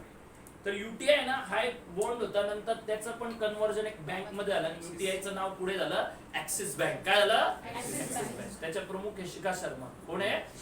बरोबर. तर या हे ना हा बॉन्ड तयार करतात, म्हणजे डोमेस्टिक इन्व्हेस्टमेंट वाढवतात. आता लोक इन्व्हेस्टमेंट का करताय या फंड मध्ये? कारण की लोकांना बँकेमध्ये 5 ते 6% व्याजदर भेटतो. तोच बॉन्ड मध्ये 8% ते 10% मिळतो. खरंय का नाही? मग त्याच्यामुळे डोमेस्टिक इन्व्हेस्टमेंट. आणि तिसरं असतं बोरोइंग. तिसरं काय असतं? मग आता जसं बघा जपान आहे ना, जपानचं काय नीट आहे का? जपानला -1.5 एवढा इंटरेस्ट रेट आहे. किती आहे? आणि आपल्या देशात 6 ते 60% ना. म्हणजे जपानकडे असं आहे की पैसे आहे पण प्रोजेक्ट नाही. नीट आहे का? पैसे आहे पण हा, आणि आपल्याकडे प्रोजेक्ट आहे पण पैसे नाही. एक म्हण होती ना पूर्वी, दात असतात तेव्हा फुटाणे नसतात, फुटाणे असतात तेव्हा दात नसतात. हा तसा प्रकार जे काही दुसरं काय असेल ते. तर आहे ना, हा म्हणजे चणे घ्या, फुटाणे घ्या, काही पण घ्या, पण चावता येण्यासारखी वस्तू खरं आहे ना. शब्दाचा अर्थ कधी घ्यायचा. आता मी रेल्वेचं लेक्चर घेत होतो ना एकदा, तर मी असं एकदम समजवत होतो, एकदम सिरियस नाही का, की म्हटलं पोल आहे ना, तर त्यांना आता मला एवढंच इंग्लिश यायचं ना, बाकी तर काही यायचं नाही. तर मी बोललो नाही का की the distance travel by train to cross a pole or a man, आता इथेच थांबलो, or a man is the length of the train. म्हटलं मग त्यांना बोललो की एखादा पोल असेल किंवा एखादा माणूस उभा असेल एखादा याच्यावर रेल्वे स्टेशनवर, तर त्याला क्रॉस करायला जे ट्रेन अंतर क्रॉस करते ना, ते स्वतःच्या लेंथ एवढं होतं. एक मुलगा म्हणे अगर बोले आदमी के जगह लड़की होगी तो क्या होगा? अरे तसं नाही राहतो, हे लेंथवर डिपेंड असतं, लेंथवर नाही का, आणि कोणाच्या लेंथवर? म्हटलं ट्रेनच्या लेंथवर. तर हे असं हे राहतं. तर एवढा लक्ष द्या इकडे. बॉरोइंग्स म्हणजे काय झालं, आता जपानकडे पैसे, जपानकडे काय आणि आपल्याकडे प्रोजेक्ट आहे, आपल्याकडे काय हा. मग आपले जे आहे ना, हे सगळ्यात सुंदर काम केलंय ना आपले एक मंत्री नितीन गडकरी, काय नाव त्यांचं, हेच डोकं जबरदस्त एकदम, खूप चांगलं डोकं. यांनी काय केलं, जपान ना पंतप्रधानांना एक प्रस्ताव दिला की आपले ते जे रोड नॅशनल हायवे अथॉरिटी आहे ना, NHA काय म्हणतात त्याला, NHA, तर नॅशनल हायवे अथॉरिटीचे जेवढे रोडचे प्रोजेक्ट आहे ना आता, तर त्याला जपानकडनं बोरिंग्स केलं 14,000 करोड रुपये. किती? त्याचं काय झालं की जपान अजून हे झालं त्याचं की नाही इथून रिटर्न भेटतो आपल्याला, आणि इंटरेस्ट रेट ठरवला 0.1%. 0. किती? त्याच्यामुळे यांना लक्षात आलं की नाही इकडे आपल्याला इंडियामध्ये इंटरेस्ट पण मिळतोय, आपले पैसे पण कमी होत आणि जपानच्या लोकांना प्रोजेक्ट पण मिळतात ना. मग शेवटी यांनी दुसरं हे केलं, म्हणजे नाही का की त्याच्या मागे लगेच जसं NHA ला यश आलं ना, तसंच यांनी दुसरं उचललं लगेच, बुलेट ट्रेन. काय उचललं? मग बुलेट ट्रेन मध्ये 1,00,000 करोड, तर जवळपास 1,00,000 करोड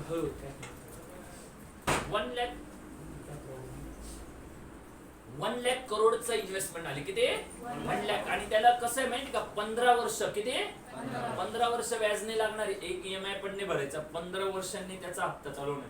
काय माहिती का, कारण की 2023 ला ट्रेन चालू होईल. 2000 किती? 22 दिलेलं आहे बा, थोडं करता करता काय होईल, 23 ला चालू होईल नाही का.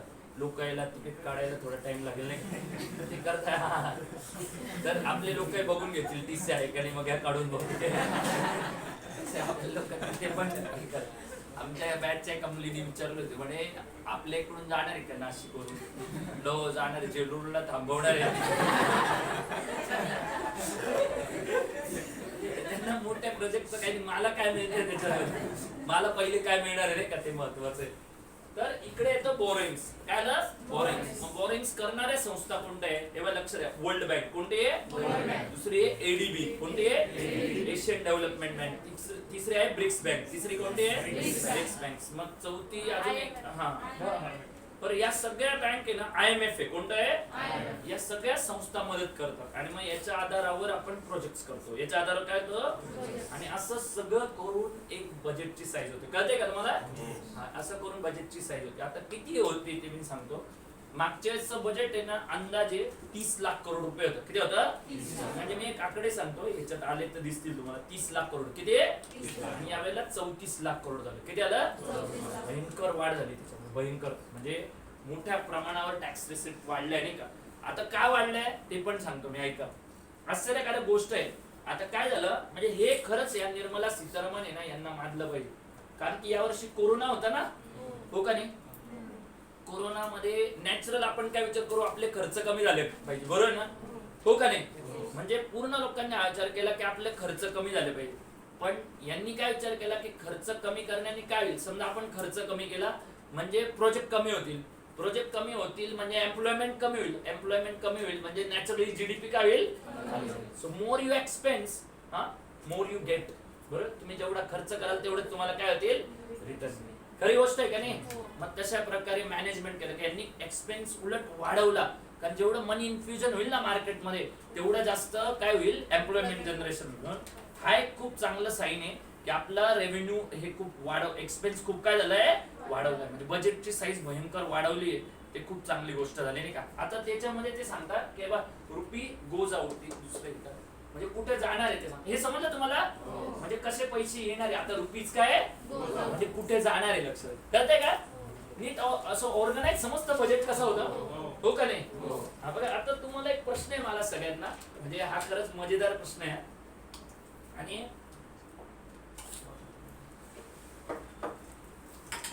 आपल्या बऱ्याच मुलांना जे अभ्यास करता नाही का, तुम्हाला अशा प्रकारचं लेक्चर कोणी देताना पाहिले का तुम्ही? कोणीच देत नाही बघा. हे काय नुसते बजेटचे फीचर, बजेटवर प्रश्न, मुलं पण ते लहान मुलासारखे करत बसतात नाही का. हा प्रश्न आला, तो प्रश्न आला, त्यांना काहीच माहिती नाही राहता कॉर्पोरेट टॅक्स किती काय. तुम्हाला जेव्हा अर्थ समजता ना, म्हणून हल्ली आपल्या बघितलं गेलं की आपल्या बॅच मधनं खूप जास्त मुलं सिलेक्ट होत आहेत. बॅच मधनं होत आहे, लायब्ररी मधनं पण कमी होतं, पण बॅच मधनं जास्त होतं.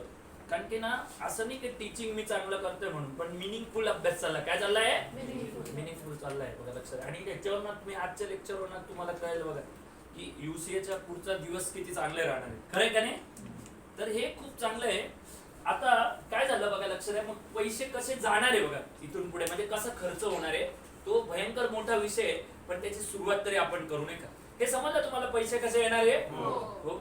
तर हे बघा लक्ष द्या. आता मग ते सगळ्यात जे तुम्ही जर बघाल ना, तर जिथून जास्त पैसे खर्च होतात तिथून खरं आता सुरुवात केली पाहिजे नाही का. पण मी तुम्हाला तरी सांगतो बघा, एक माझ्या माहितीप्रमाणे ना सुरुवात कुठून केली पाहिजे, तर स्कीम्स पासून आहे बघा. सेंट्रल सेक्टर स्कीम्स कोणत्या आहे? म्हणजे इथून होता नाही का सेंट्रल सेक्टर स्कीम. म्हणजे पहिले मी तुम्हाला हे सगळं सांगतो, मग त्याचे एक ब्रीफ सांगतो. लिहू नका, मी तुम्हाला सोर्स सांगेल कसं शोधायचं हे नाही का. लिहिण्यापेक्षा तुम्ही फक्त बघा, हे सगळं भेटेल तुम्हाला. इव्हन मी प्रिंटेडही देईल. तर एका सेंट्रल सेक्टर स्कीम म्हणजे कोणत्या? मागच्या वेळेला आठवतं ना मी सांगितलं होतं भारतमाला योजना. कोणती आहे? भारतमाला. नंतर कोणती? सागरमाला. ते सांगतो. भारतमाला आहे, सागरमाला आहे, त्याच्यानंतर आत्मनिर्भर भारत आहे. काय? आत्मनिर्भर भारत आहे. त्याच्यानंतर आहे ना खूप स्कीम आहे. उज्ज्वला योजना आहे. काय? उज्ज्वला योजना आहे. मनरेगा आहे. खरंय ना? ते या स्कीम्सला जे पैसे पुरवताना तो एक महत्वपूर्ण हिस्सा असतो युनियन बजेट पैकी नाही का. म्हणून जेव्हा तुम्ही बोलतात ना गव्हर्नमेंट काय करतं आम्हाला, तर हे लक्षात ठेवलं पाहिजे की गव्हर्नमेंटच्या जेवढ्या स्कीम होता ना ते युनियन बजेट मधूनच येतात. कुठून येतात? समजतंय सगळ्यांना? सो त्याला म्हणतात सेंट्रली स्पॉन्सर्ड स्कीम. सेंट्रली आता शब्द काय वापरलाय? सेंट्रल. काय काही स्टेटच्या स्कीम असतात. काय काय असतात? जसं आता माझी कन्या सुकन्या असं काहीतरी आहे ना, आहे का? माझी कन्या सुकन्या असं काहीतरी आहे का नाही? अशी देवेंद्र फडणवीसांनी बनवली होती नाही का. त्यांचं मी पुन्हा येईन, मी पुन्हा येईन. ती कोणाची होती? देवेंद्र फडणवीस नाही का. आणि उद्धव ठाकरेंची होती, करून दाखवलं. राज ठाकरे शिवसेनेचा ब्रीदवाक्य, करून दाखवलं. राज ठाकरे म्हणे एकाला मुलगा झाला त्यांनी बाहेर करून दाखवलं.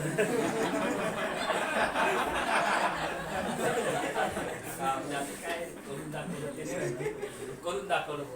तरी काय central sector centrally sponsored scheme, म्हणजे सेंट्रलनी केलं. काही स्कीम या स्टेटच्या असतात. काही स्कीम काय? आता तामिळनाडू मध्ये स्कीम आहे नाही का, अम्मा लंच. अम्मा म्हणजे ते आपलं आहे ना जयललिता, त्यांची एक स्कीम होती. प्रत्येकाचे हे राहते. स्टेटची प्रायोरिटी वेगळी आहे, सेंट्रलची प्रायोरिटी काय वेगळी. तर या सेंट्रल स्कीम असतात ना.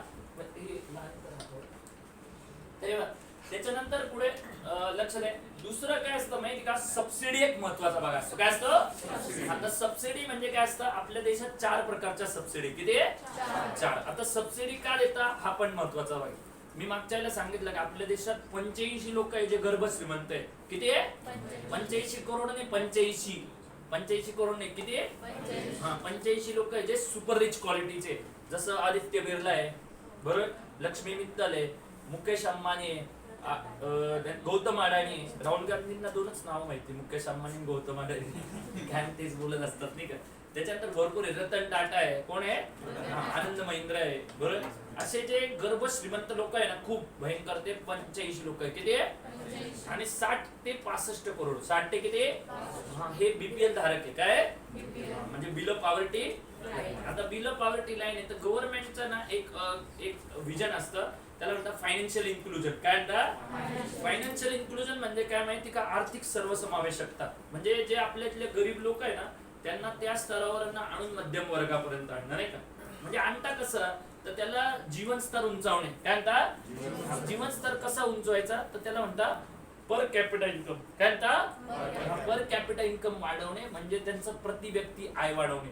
आता प्रति व्यक्ती आय वाढवता म्हणजे कसं वाढवता तर त्यांच्या बेसिक एसेन्शियल गोष्टी ज्या आहे ना, अन्न पाणी आणि त्याला सबसिडाइज करता. त्याला काय करता? समजतंय का? आता समजतंय काय? सबसिडाइज म्हणजे त्यांना बेसिक गोष्टींची कमतरता भासू नये म्हणून त्याला ते सबसिडाइज केलं जातं. खरं आहे ना? तर मग त्याच्यासाठी आपला याचा 8% भाग. किती? 8. युनियन बजेटचा 8% भाग. आता मोजूया किती आहे? 30 लाख करोड आहे. किती आहे? 30 लाख करोड आहे. तर त्याचे 10% येतात 3 लाख करोड. किती येतात? म्हणजे आणि जर 1% काढला तर 30,000 करोड येतो. किती आता? 3/24 म्हणजे 2,40,000 करोड रुपये. 2 लाख किती? 40,000. That's huge amount. 2 लाख किती? एवढे सबसिडी मध्ये जातात. सबसिडी कोणत्या जातात? 4 प्रकारच्या सबसिडी जातात. किती? 4. सगळ्यात मोठी सबसिडी असते पेट्रोल आणि ऑइल गॅस, नॅचरल गॅस जे होते ना त्याच्यावर जाते. आता ती हळूहळू कमी होते. ना आता पेट्रोल का वाढतंय मी ते सांगेल. कारण की आपली सबसिडी मध्ये भयंकर पैसा येतो ना, 2.5 लाख करोड. किती आता? 2.5 लाख करोड भयंकर पैसा आहे. एवढा 2.5 लाख करोड रुपये एवढे सबसिडी मध्ये जातात. मग ते पेट्रोल आता तुम्ही विचार करा, हा गोष्ट विचार करा की पेट्रोल 100 रुपयाला आहे. किती आहे? आता जे लोक 100 रुपये म्हणतात की 70 ला करा. समजा पेट्रोलचा भावच 100 आहे मार्केटला, इंटरनॅशनलला. का वाढला ते सांगतो. देश जगामधले जे प्रमुख पेट्रोल उत्पादक देश आहे ना, मी सांगितलं सगळ्यात जास्त उत्पादन करू शकणारा देश व्हेनेझुएला आहे, पण तो करत नाही. त्यांचा देश इकॉनॉमीच्या खाईत गेलेला आहे. दुसरा आहे सौदी अरेबिया. दुसरा काय? तिसरा इराण आहे. आणि चौथा कतार आहे. चौथा काय? मग हे जे देश आहे ना, या देशांनी यांचं एक ऑर्गनायझेशन आहे, त्याचं नाव आहे ओपेक. काय नाव आहे? ओपेक म्हणजे oil and petrol exporting countries. Oil and petrol exporting countries. ते ओपेक काय करतं? हे एक ऑर्गनायझेशन आहे, हे मिळून रेट ठरवतं. यांनी रिसेंटली काय झालं, कोरोना काळात असं झालं तर लोक गाड्या चालवत होते का? नाही, कोणीच गाडी चालवत. गाड्या घरात बसल्या होत्या ना, लोक त्याच्याकडे पाहत होते नाही का, गाडीकडे पुसायचे धुवायचे पण चालवायचे नाही का. तर गाडी घरात पडल्या होत्या ना, तर विचार करा पेट्रोलचा वापर किती भयंकर खाली आला होता. खरं आहे ना? तर या देशांची इकॉनॉमी पूर्ण डब खायला आली. म्हणजे हे रडकुंडीला आले ते पूर्ण. कारण की यांना वाटलं की आता काही खरं नाही. रिलेटिव्हली भारत बघ किती चांगला आहे. कारण की भारताचं इकॉनॉमी कशावर अवलंबून आहे? ऍग्रिकल्चर. कशावर अवलंबून आहे? पेट्रोल बंद होतं, पण हे बंद होतं का? जोरात होतं उलट. सकाळी काय केलं? 11ला काय केलं? 2ला काय केलं? बापरे 5 वाजले अजून काय केलं नाही. म्हणजे लोक 3च कामं करत होते. एक जेवण, दुसरं झोप, तिसरं नाही सांगत. तिसरं इंस्टाग्राम चेक करत असते. मी तर रामायण बघत होतो आणि मला खिचडीमध्ये जास्त त्रास पण नाही व्हायचा. तर हे लक्षात आहे इकडे. बेसिकली हा एक हे होता की पेट्रोलचा वापर काय झाला होता? कमी झाला ना. मग पेट्रोल कमी झाला, मग या देशांची इकॉनॉमी खाईत होती. मग यांनी रिसेंटली काय केलं की हा जो गॅप भरून काढायला ना, त्यांनी पेट्रोलचं उत्पादन कमी करायचं ठरवलं. काय केलं? म्हणजे पेट्रोलचं उत्पादन भयंकर खाली गेले म्हणून त्याचे कमोडिटीचे रेट काय झाले? वाढले. लक्षात. त्यामुळे पेट्रोल 100ला गेले. त्याचं अजून दुसरं कारण आहे, भारताने ना आता इलेक्ट्रिकल व्हेकल वर हे केलंय. आता काय सांगतो तुम्हाला बघा, आपण 2,40,000 करोड रुपये जे आपले जातात ना, 2 लाख किती? त्याच्यापैकी 80,000 करोड ते 1 लाख करोड. 80,000 ते किती? 1 लाख करोड रुपये आपण दुसऱ्या देशांना देतो. लक्षात आहे किती? 1 लाख करोड रुपये या पेट्रोल मध्ये देतो. म्हणजे तुम्ही जेव्हा गाडी चालवता ना, तो पैसा तुम्ही दुसऱ्या देशांना देत असतात. लक्षात आहे. म्हणून आपल्याला जाणवत नाही, पण आपण आपल्या देशाचं कसं नुकसान करतो हे आपल्याला कळत नाही. तेच जर तुम्ही बसनी गेले किंवा म्हणजे तुम्ही सार्वजनिक वाहतूक केली, मध्ये मध्ये बघा महाराष्ट्र सरकारने एक छान स्कीम केली होती. सायकल होते ना, आपल्या लोकांनी आडव्या तिडव्या करून तिचं काय केलं काय नाही, पण सायकल चालवा नाही का, ते त्यांना वाटलं नाशिकला आपण सायकल शहर बनवू. काही बनणार नाही आपलं. एक वेळेस ते दुकानदारांनी गॅरेजवर काका 10 रुपये घ्या द्या भाड्याने 1 तास, ते करतील पण हे नाही करणार नाही का. पूर्वी आता माहिती का मला सायकल भाड्याने मिळायची, ती घ्यायचे पहिले, आता ती नाही राहिलं. पण अशी गव्हर्नमेंटने दिली ना, लोक तिचं वाजवूनच टाकते नाही. मला तर तेव्हा इतकी दया आली त्या स्कीमची नाही का, मी रोज जाऊन त्या सायकलकडे बघायचं हिचं काय होणार नाही का, माझ्याकडे फुल राहील तिथं भावून द्यायचं. आपले लोक नाही, आपल्या लोकांना आहे ना एवढं त्यांची मेंटॅलिटी मला माहिती, भयंकर मेंटॅलिटी आहे तिचं. मी म्हणतो काय काय लोकांनी, आता मी पाहिलेलं स्वतः डोळ्यांनी आपल्या इकडे गंजमा आहे ना, गंजमा ते माहिती ना, तिकडे बघा तुम्ही जर गेले ना कधी, तर तिथे रोड डिवायडर आहे ना, त्याच्यावर मस्त चादरी वगैरे वायर टाकलेले असतात एकदम. मी स्वतः डोळ्यांनी पाहिले, एका माणसाने रात्री मस्त ते उघडून बिघडून काढून घेऊन चाललं होतं नाही का. त्याला यांनी विचारलं काय, म्हणे नाही ते आम्ही रात्री नाही करतो म्हणे, वापरतो सकाळी परत लावून देतो. एवढं त्यांना बिंदास वाटतं नाही का, त्यांना काही नाही त्या गव्हर्नमेंटच्या वस्तूंचं काही नाही. तर सबसिडीज आहे ना, या काय माहिती का, याचा आपल्या इथे भयंकर गैरवापर, भयंकर भयंकर. म्हणजे असे काय काय लोक आहेत घरात श्रीमंत आहे बरोबर, त्यांना स्कॉलरशिप भेटते. आता कधी आपल्याकडे SC ST च्या स्कॉलरशिप भेटते, दिल्या पाहिजे एवढं लक्ष आहे. ऍज पर द आपण जे ना आपलं जे काही हे केलेलं आहे डॉक्टर आंबेडकरांनी सुंदर केलेले आहे, त्याला त्याचं कसं होतं, सगळा समाज एका स्तरावर आला पाहिजे. हे त्यांचं विजन चांगलं आहे, पण आला पाहिजे ना. एक माणूस जर आला मग त्यांनी परत त्याच्या मुलांनाही वरच्या स्तरावर घेऊन जायचं नाही.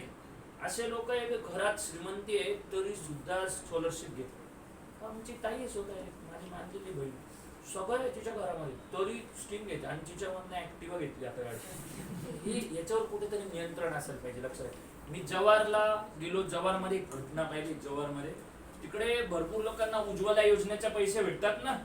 उज्ज्वला लोक काय करतात, उज्ज्वला योजनाचे पण पैसे घेतात, वरून जंगलातून पण लाकडं घेऊन येतात आणि तो गॅस विकून टाकतात लोकांना नाही का. मग त्याची दारू पित बसतात. तिकडे कशी एक वेगळी फुलाची दारू भेटते नाही का, मी नाही घेतली तिथे, पाहिजे लोक बघताय बाहेरकडे. तर तिला काहीतरी अशी मुहाची दारू म्हणतात, मुहाची आणि जी वेगळी असते ती आपल्या ते सुलाची असते, तिथे फुलाची असते. आता लोक टाकतात का सुला वाईन्स, तसं काही दिवसांनी फुला वाईन्स. मला ते हसू देत सगळे लोक आमचे दिगे सर नाही का, सुला वाईन्स, हा द वर्ल्ड वाईन सिटी. त्याला मराठीत करा दारुड्यांचं शहर. मी कुठे राहतो आयुर्वेदिक वाईन सिटी, सरळ मी कुठे राहतो दारुड्यांच्या शहरामध्ये. लज्जेची गोष्ट आहे आणि ते म्हणत आय एम लिव्हिंग इन भगवान राम सिटी नाही का, गोदावरी जिथे राहतो तिथे हे काय वाईन सिटी काय. आणि मला तर त्यांची पद्धतच आवडत नाही दारू प्यायची. एवढं एवढंच काहीतरी असतं.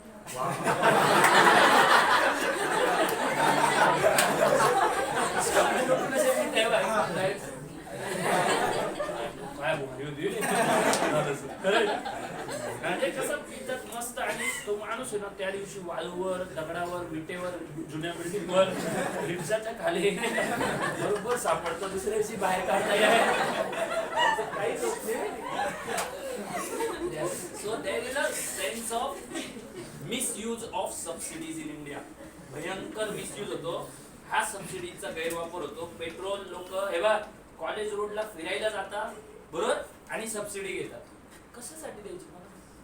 ज्या घरात 3 कार आहे त्यांना सबसिडी का द्यायची मला सांग? द्यायला पाहिजे का? कशासाठी द्यायची हे विचार केला पाहिजे. जे लोक बोलतात ना जेवढं गव्हर्नमेंट जेवढं, आणि कोणी केलेलं आहे सबसिडी फिनिश? मनमोहन सिंग आहे ना, त्यांनीच स्टार्ट केली होती 2012 मध्ये. त्यांनी सबसिडीचा एक प्रोग्राम बनवला, फिस्कल प्रोग्राम नाही का. तोच प्रोग्राम आता चालू आहे की इंटरनॅशनल लेवल पर्यंत रेट आणून ठेवणे नाही का. ऍक्च्युअली त्याचा फायदा आहे, लक्षात आहे. जेवढं पेट्रोल महाग होईल तेवढं पर्यावरण स्वच्छ होईल, लोक विचार करतील नाही का. आमच्याकडे मी असे लोक बघितलेले 25 रुपयाची दूध पिशवी आणायला 30 रुपयाचं पेट्रोल घालतात. हा पेट्रोल, हा मी दूध पिशवी आणायला चालले जातात पण असं काय गरज आहे बरोबर ना. आपण जेवढं आपण विचार केला पाहिजे की इकॉनॉमी भरपूर लोक आहे. मी पाहिलं काय काय एरियात आता झोपडपट्टी ती लोक आहे ना 75 रुपयात 30 किलो गहू घेऊन जातात आणि वर डिश टीव्ही असतो नाही का, आतमध्ये तवा काय कोणती सिरियल लागलेली. अशा सबसिडीज नाही राहत. कॉलेजमध्ये मुलं जातात, ग्रॅज्युएट होतात, नंतर अमेरिकेत जातात. इंडिया किती घाणेरडं आहे. अरे इंडिया घाणेरडं म्हणजे तू इथून शिकून गेला तिकडे गेला नाही का, त्या माणसाला अमेरिकेत गेल्यावर लगेच सांगायला पाहिजे पहिले इथला टॅक्स भर, जेवढे तू सबसिडी घेतली ना तेवढे पैसे इथे रिटर्न पाठव नाही का. वरून ते तर जातात, वरून तिकडे लग्न करतात, अजून एकाला घेऊन येतात. इथली लोकसंख्या किती वाढली. अरे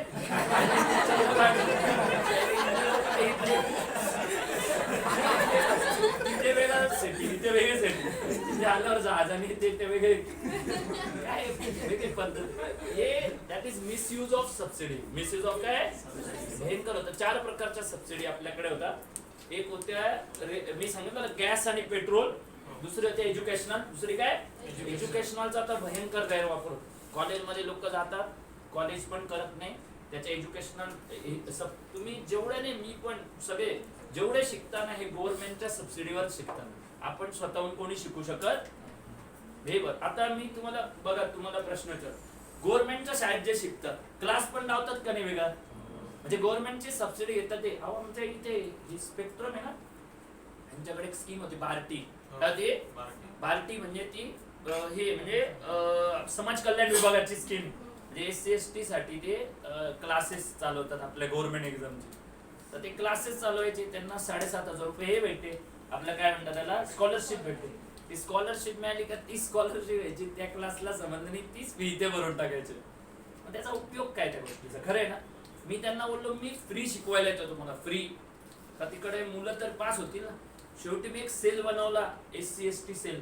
त्याच्यामधनं 32 लोक गव्हर्नमेंट मध्ये, किती आहे 32 असे, ऐका 32 नाही, सिलेक्ट खूप झाले. 32 कोण आहे? जे SC ST मध्ये असून ओपनचा कट ऑफ क्रॅक केलेला आहे. लक्षात आहे, SC ST मध्ये असून. उदाहरणार्थ मिलिंद वानखेडे बघा, मिलिंद वानखेडे आहे ना, हा belongs to SC category, but he has cleared open cut off. याला हे पात्रता म्हणतात. याला काय म्हणतात? पात्रता. कितकशी पात्रता तयार केली पाहिजे नाही का? हे रिफॉर्म्स असतात. सबसिडीचा यूज का नाही, मिसयूज झाला. पहिली सबसिडी आहे बा सगळ्यांना, पहिली सबसिडी कोणती आहे? कोणती आहे? गॅस, हा पेट्रोलियम याच्यावरती. दुसरी कोणती आहे?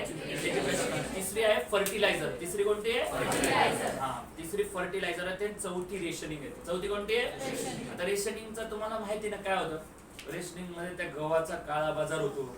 कोण काय कोणी गहू घेऊन बाहेर विकतं. भयंकर भयंकर विचित्र व्यवस्था आहे. तुम्हाला माहिती का आपल्या इथलं एक राज्य आहे त्याचं नाव आहे छत्तीसगड. काय नाव आहे? विशेष गोष्ट आहे, तिथले मुख्यमंत्री होते रमण सिंग. काय नाव त्यांचं? हे भारतातलं सगळ्यात शिक्षित व्यक्ती आहे. का निवडणूक पडले मी तुम्हाला सांगतो. इतकं हुशार व्यक्ती. आणि त्यांनी ना एक सिस्टीम बनवली, ती PDS. काय बनवली? ते पब्लिक डिस्ट्रीब्युशन सिस्टीम. ही जगातली सगळ्यात सुंदर रेशनिंग व्यवस्था होती. कशी होती मी सांगतो बघा. आता तुम्ही ना आजच्या घडीचा रेशनचा काळा बाजार कसा होता की गहू येतात बरोबर, ज्याचं रेशन कार्ड असतं तो येतच नाही बरोबर. मग हे कोणाचंही घेऊन म्हणतात ते हे गहू घे, मग ते दुसरीकडे विकून टाकतात नाही का. खरी गोष्ट आहे ना. भयंकर मोठ्या प्रमाणावर काळा बाजार होतो, भयंकर मोठ्या प्रमाणावर नाही का. हा जो असतो ना इतका लार्ज अमाऊंट वर त्याचा ब्लॅक मनी जनरेट होतो तो याचा. तर तो यांनी ना हा रोखायला एक फार भारी सिस्टीम आखली. काय केले माहिती का? जो गरीब व्यक्ती आहे समजा त्याला रेशनचं धान्य घ्यायचंय, त्यांनी काय केलं, रेशन दुकान कन्सेप्टच बंद केला. सरळ काय केलं, तुला आहे ना दर महिन्याला ना 4 समजा येते याला 8 किलो धान्य पाहिजे. किती पाहिजे?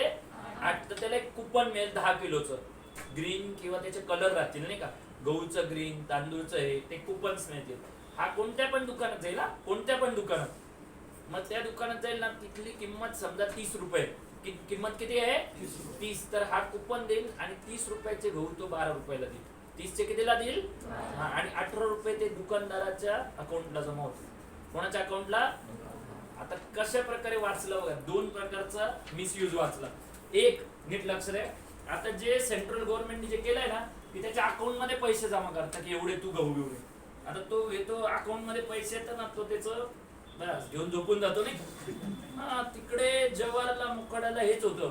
तिकडे भयंकर प्रमाणात तुम्हाला माहिती का गरीब लोकांना भेटत नाही असं नाही. गरीब लोकांना इतक्या मोठ्या प्रमाणावर गव्हर्नमेंटचं स्कीम्स भेटतात. पण ते काय होतं की ते काय करतात, ते स्कीम मिळाली ना ते पैशाचं ते दारू पिऊन झोपून जातात नाही का. मग त्याच्यामुळे काय होतं की सबसिडीचा मिसयूज तयार होतो आणि आपल्या देशावरचा भयंकर मोठं बर्डन आहे. 2,40,000 करोड. किती? 2 लाख. हे मोठे समजतंय सगळ्यांना. आता त्याच्या पुढे बघा, लक्ष द्या, याला छोटं करा थोडं, या अजून छोटं करा. तर याच्यात काय झालं बघा, एक झालं आपण सेंट्रल स्कीम्स. कळलं तुम्हाला? सगळ्यांना सेंट्रल स्कीम कळलं. स्कीम मी सांगितले. अजून त्याच्यानंतर finance commission and other transfer. Finance commission and other transfer म्हणजे काय असतं, बऱ्याच वेळेला आहे ना गव्हर्नमेंट इंटर डिपार्टमेंटल उधार घेत असतं. जसं रेल्वे काय करतं, जमीन जिथून गाडी चालवतं ना रेल्वे, तर ते एखाद्या वेगळ्या विभागाच्या जंगलातून रेल्वे जाते बरं. मग त्या जंगलाच्या त्या विभागाला फॉरेस्टला भाडं द्यावं लागतं. आता तुम्हाला माहिती का आपलं सीबीएस स्टँड आहे ना, सीबीएस कोणाची जागा आहे माहिती का तुम्हाला? नाही, ठक्करांची ती आत्ता घेतली नवीन सीबीएस ची. जुना सीबीएस आहे ना, राजे बहादर म्हणून. कोण आहे? सगळी जमीन राजे बहादरांची होती नाही का पहिले. तर राजे बहादरांनी ती 99 वर्षाच्या करारावर यांना दिली. मग त्याचं भाडं भरावं लागतं का नाही? तसंच सेंट्रल गव्हर्नमेंटच्या बऱ्याचशा जागा असतात, तर त्या ते वापरतात तर त्याचं भाडं द्यावं लागतं. आणि जर त्यांची जागा असेल, दुसरा वापरत असेल ना, तर त्यांना तिथून काय मिळतो? रेव्हेन्यू मिळतो. तर ते फायनान्स कमिशनचे ट्रान्सफर म्हणतात नाही का. त्याच्यानंतर हे स्टेट शेअर हे खूप महत्वाचं आहे. आपल्या देशाचं काय केलंय माहिती का? आपला देश फेडरल सिस्टीम आहे ना.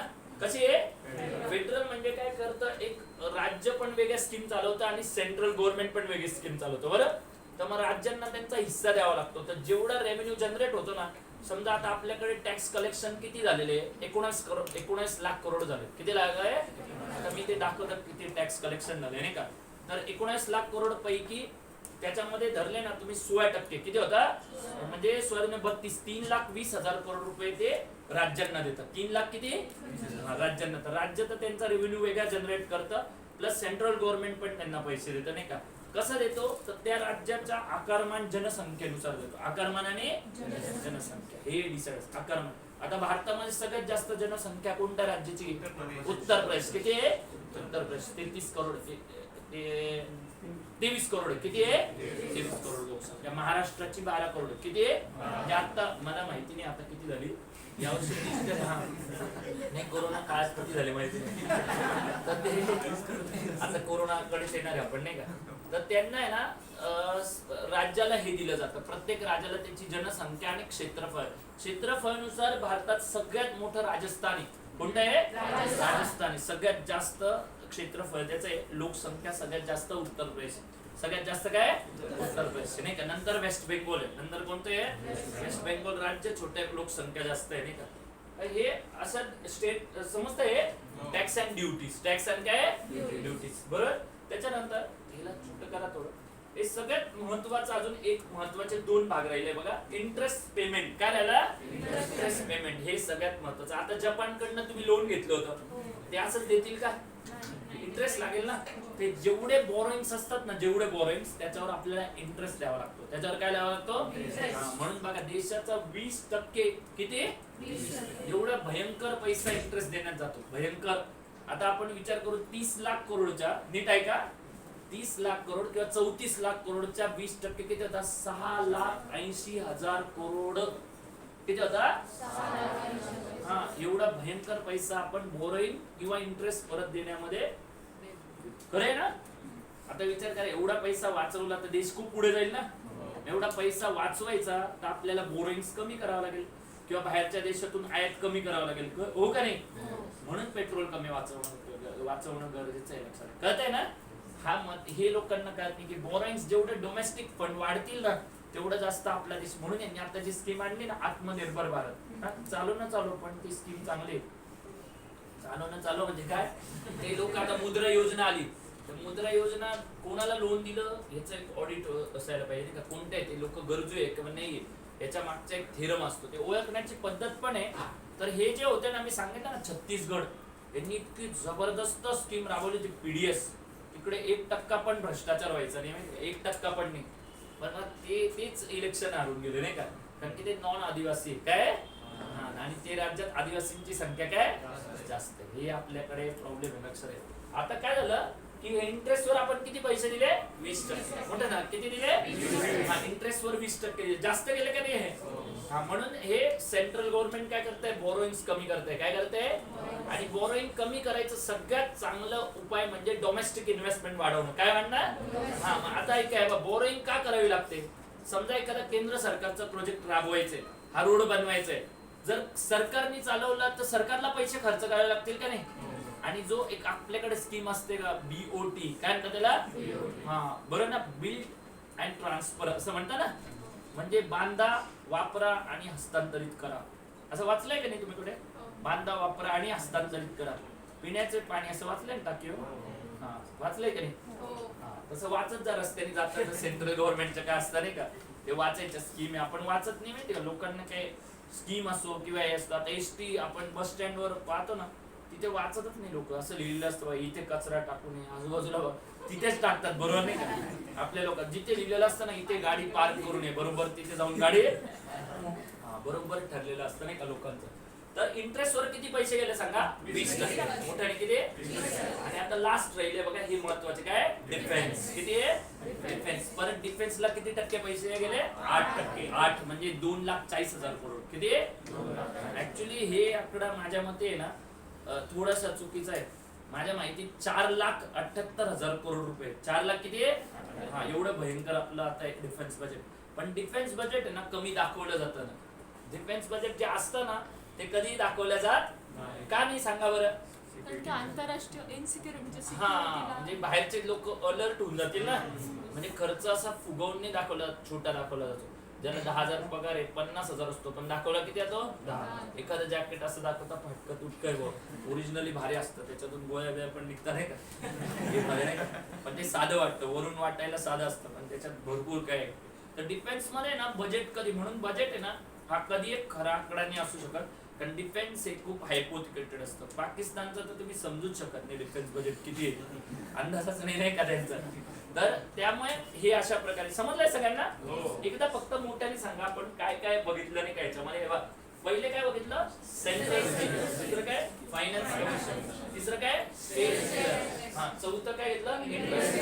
इकडे वर आहे बघा सबसिडी, काय बघितलं? हा, आणि सेंट्रली स्पॉन्सर्ड स्कीम, बरोबर. आणि लास्ट काय बघितलं आपण? डिफेन्स. काय?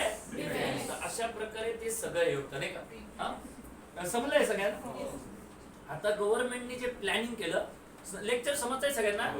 गव्हर्नमेंटने जे प्लॅनिंग केलं ते या वर्षीचं प्लॅनिंग डिफरंट आहे, लक्षात आहे. आता मी दरवेळेला जे बजेट सांगतो ना त्या बजेटमध्ये आहे ना, हे मला पण बाटली ठेवली का अशी लेक्चरच्या थीमवर ठेवली वाटतं. तर आहे ना गव्हर्नमेंटने जे प्लॅनिंग केलं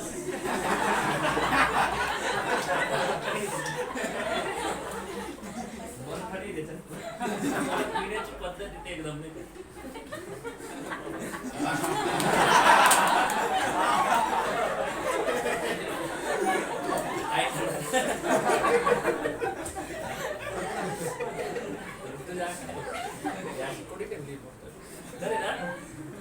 तेव्हा काय झालं की या ज्या हे केलं ना, यावेळेसच्या बजेटची थीम वेगळी आहे. यावेळेसचं बजेट कोरोनामधून आलेलं आहे ना. रामदास आठवलेंची कृपा, गो कोरोना गो. मागच्या वर्षी त्यांनी घोषणा दिली होती, गो कोरोना गो, तिथून चालू झालं. तर या वेळेला आहे ना मोस्ट प्रोबॅबली जे जास्तीत जास्त ॲलोकेशन आहे ना ते यावर्षी सगळ्यात जास्त ॲलोकेशन हेल्थवर आहे. कशावर आहे? तर याच्यामध्ये ना एक सेक्टर वाईज ॲलोकेशन आहे बघा. सेक्टर वाईज ॲलोकेशन आहे. तर बघा एक आहे ना ती छोटी डायरी. तर याच्यात आहे ना हा मागे होली एज्युकेशन नाही, ते होलिस्टिक अप्रोच आहे त्याने. हा, हे बघ आता यांनी जे दिलेलं आहे ना सांगतो तेच राहू दे, होलिस्टिक अप्रोच आहे ना. आता हा, हे बघा त्यांनी दिलेलं आहे की आपल्याकडे कशा प्रकारे पूर्वी हेल्थचा एक्सपेन्स होता. बघा हे बघ, पहिले किती होता? फक्त 1.2 हाय पर्सेंटेज मध्ये किती होता? 1.2%. नंतर किती झाला? 1.3. नंतर किती झाला? 1.4. नंतर किती? 1.4. नंतर किती झाला? 1.4. आणि आता तो किती आलेला? 1.8. तर भयंकर मोठ्या प्रमाणावर आता हेल्थ इस्टिमेट वाढलंय. म्हणजे आता तुम्हाला हे याच्यामध्ये ना,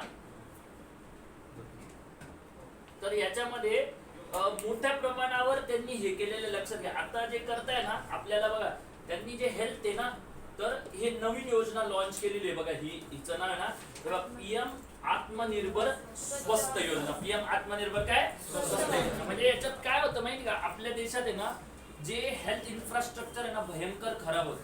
हे काहीच नव्हतं. तुम्हाला माहिती का आपल्या देशामध्ये तुम्ही विचार नाही करणार 1,000 लोकांच्या मागे जे डॉक्टरची संख्या असते ना ती जगात अत्यंत म्हणजे कमी आहे नाही का, खूप कमी आहे. म्हणजे तुम्ही बघितलं ना इटली तर इटली आणि आपल्यामध्ये रँक मध्ये 100चा फरक आहे. किती आहे?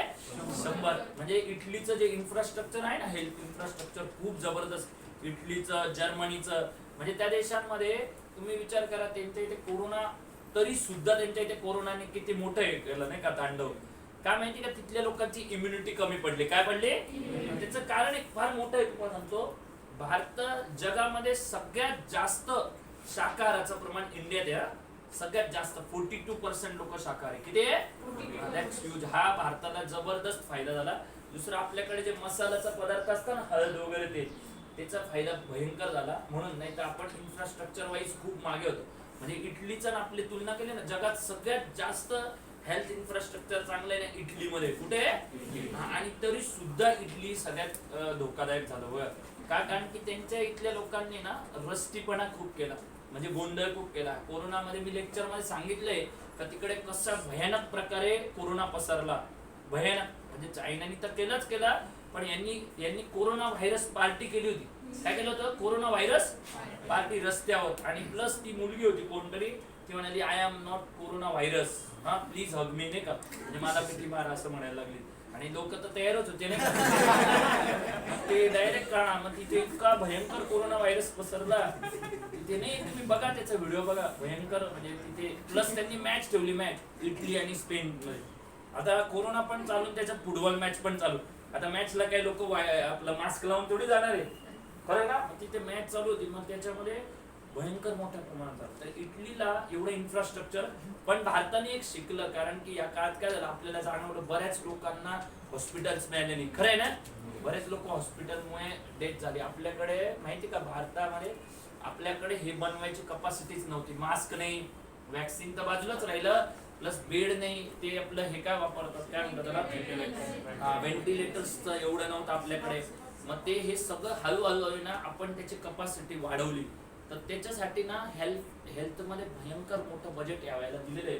म्हणजे त्यांनी बघा कसं स्कीमच तयार केलेली आहे की PM आत्मनिर्भर काय आहे, स्वस्त भारत योजना. तुम्हाला एक प्रश्न विचारता, लक्षात ठेवा की यावर्षी युनियन बजेटमध्ये या स्कीमला किती अलोकेशन्स होता ते विचारतात. कधी कधी असं विचारतात की यावर्षी एवढा अलोकेशन आहे, मागच्या वर्षीच्या किती टक्के जास्त आहे, नाही का, असं पण विचारतात. तर त्यांनी बघा 64,180 करोड हे 6 वर्षात खर्च करणार. कसे? फक्त हेल्थ इन्फ्रास्ट्रक्चर, नाही का. त्यांनी काय काय टार्गेट ठेवलं, setting up the integrated public health labs. म्हणजे आपल्या इथे काय प्रॉब्लेम झाला माहिती का, कोरोना व्हायरसची जी टेस्ट आहे ना, त्या टेस्ट किटच महाग होतं. म्हणजे आपल्या इथे पहिले कोरोना व्हायरसची टेस्ट करायला 5,400 रुपये लागायचे. 5,000 किती? आता गरीब लोकांना ते परवडत नव्हतं. नंतर त्याचे 2700 केले. नंतर किती केले? 2700 केले. आणि नंतर मग हळूहळू. आणि आपल्याकडे किट पण असे होते, कोणी येऊ त्याला कोरोना होऊन जायचा. चल कोरोना, चल कोरोना. हा कोरोना व्हायचा आणि असं कोणीच माणूस दिसायचं नाही बरं. ती टेस्ट करायला गेला आणि तो म्हणाला वा मला कोरोना नाही झाला. प्रत्येकाला कोरोना व्हायचा, त्याच्या चेहऱ्यावरून वाटायचं पण नाही हा कोरोना आहे. लोक आराम वगैरे करायचे, काही लोक गाणे ऐकायचे. मी कुठेतरी पाहिलं होतं एक व्हिडिओ, कोरोना झालेले पेशंट दांडिया खेळत होते, असा व्हिडिओ आला होता नाही का. हा व्हिडिओ पाहिला होता, दांडिया खेळत होते. डॉक्टरही त्यांच्यावर दांडिया खेळत होते, नाही का, असे व्हिडिओ आले होते. म्हणजे तुम्ही जास्त पाहिलं नसेल, पण मला वेळ पण होता ना खूप, तेव्हा मी रिकामे लोक काय करताय बघत होते. मी रिकामा होतो त्याच्यामुळे. तर हा लक्षात आहे, सेटिंग अप म्हणजे हेल्थ लॅब आहे. कारण की लॅब कमी पडले ना आपल्या इथे. आता बघा खूप फास्ट झालं. मी आता रिसेंट पाहिलं ना, एका तासात कोरोनाचं समजून येतं की त्याला टेस्ट काय म्हणजे, नाही का. मग त्यांनी टेस्टची हे पण वाढवली, काय म्हणतात त्याला, आता क्वालिटी वाढवली, नाही का, भयंकर वाढवली. त्याच्यानंतर establishing critical care hospital blocks. म्हणजे तुम्हाला जर डोळ्यांनी बघायचं ना, मी सांगण्यापेक्षा जर तुम्ही मौलाना आझाद हॉस्पिटल आहे बघून या, भयंकर स्वच्छता, मॅनेजमेंट खूप चांगली केली, भयंकर म्हणजे जबरदस्त चांगली केली. ऍक्च्युली याचा क्रेडिट आहे ना यांना दोघांनी जातं, सेंट्रल गव्हर्नमेंट आणि स्टेट. खरंच आहे, म्हणजे चांगलं काम झालं. म्हणजे आपण म्हणतो, पण पहिले खूप त्रास झाला, कारण की तेव्हा आपल्याकडे लॅब नव्हते ना, आपल्याकडे बिलकुल लॅबही नव्हतं. हे इन्फ्रास्ट्रक्चर खूप फास्ट वाढवलं इंडियाने. म्हणजे कारण भारताची लोकसंख्या खूप जास्त आहे. लक्षात, फ्रान्सचे 2.5 करोड. किती आहे? 2.5 करोड. आणि बाकी काही देशांच्या वर इटली वगैरे तिथं 2 करोड 1 करोड अशाच लोकसंख्या नाही का, 4 करोड. भारताची किती आहे? 130 करोड. त्या प्रमाणाने किती कोरोना वाढायला पाहिजे होता, पण एवढं काय वाढला नाही, कारण आपल्यातलं इम्युनिटीचा फायदा झाला. द स्ट्रेंथनिंग NCDC एक्सपर्टिंग इंटिग्रेटेड हेल्थ इन्फॉर्मेशन पोर्टल. म्हणजे आपल्याकडे मध्ये ते आलं होतं ना, काय नाव त्याचं, ते ऍप आहे, काय म्हणतात त्याला, आरोग्य सेतू ऍप. हा, त्याचा बराच फायदा झाला, कारण की त्याच्याने कळत होतं कुठल्या एरियात किती पेशंट आहे. त्यावेळेला आपल्याला भीती वाटायची ना, भरपूर आहे. तुम्हाला माहिती का, नाशिकला जेव्हा पहिला पेशंट आला होता तेव्हा पूर्ण नाशिक मध्ये सन्नाटा पसरला होता, नाही का. खरं ना, सगळीकडे शांतता. का तर नाशिकला पेशंट आला, नाशिकला पेशंट आला, नाही का. आणि नंतर लोक ते बोर्ड लावायचे ना, या बिल्डिंग मध्ये पेशंट आहे, लोक समजून जायचे या बिल्डिंग मध्ये आलंय का, लगेच त्याच्या खालून जाऊन वार कुठल्या कळायला. नंतर लोकांचं भय डायरेक्ट का आता निघून गेलं. तर काही काही लोकांनी ते काढून आहे ना वाळायला वगैरे, पापड वगैरे टाकायला.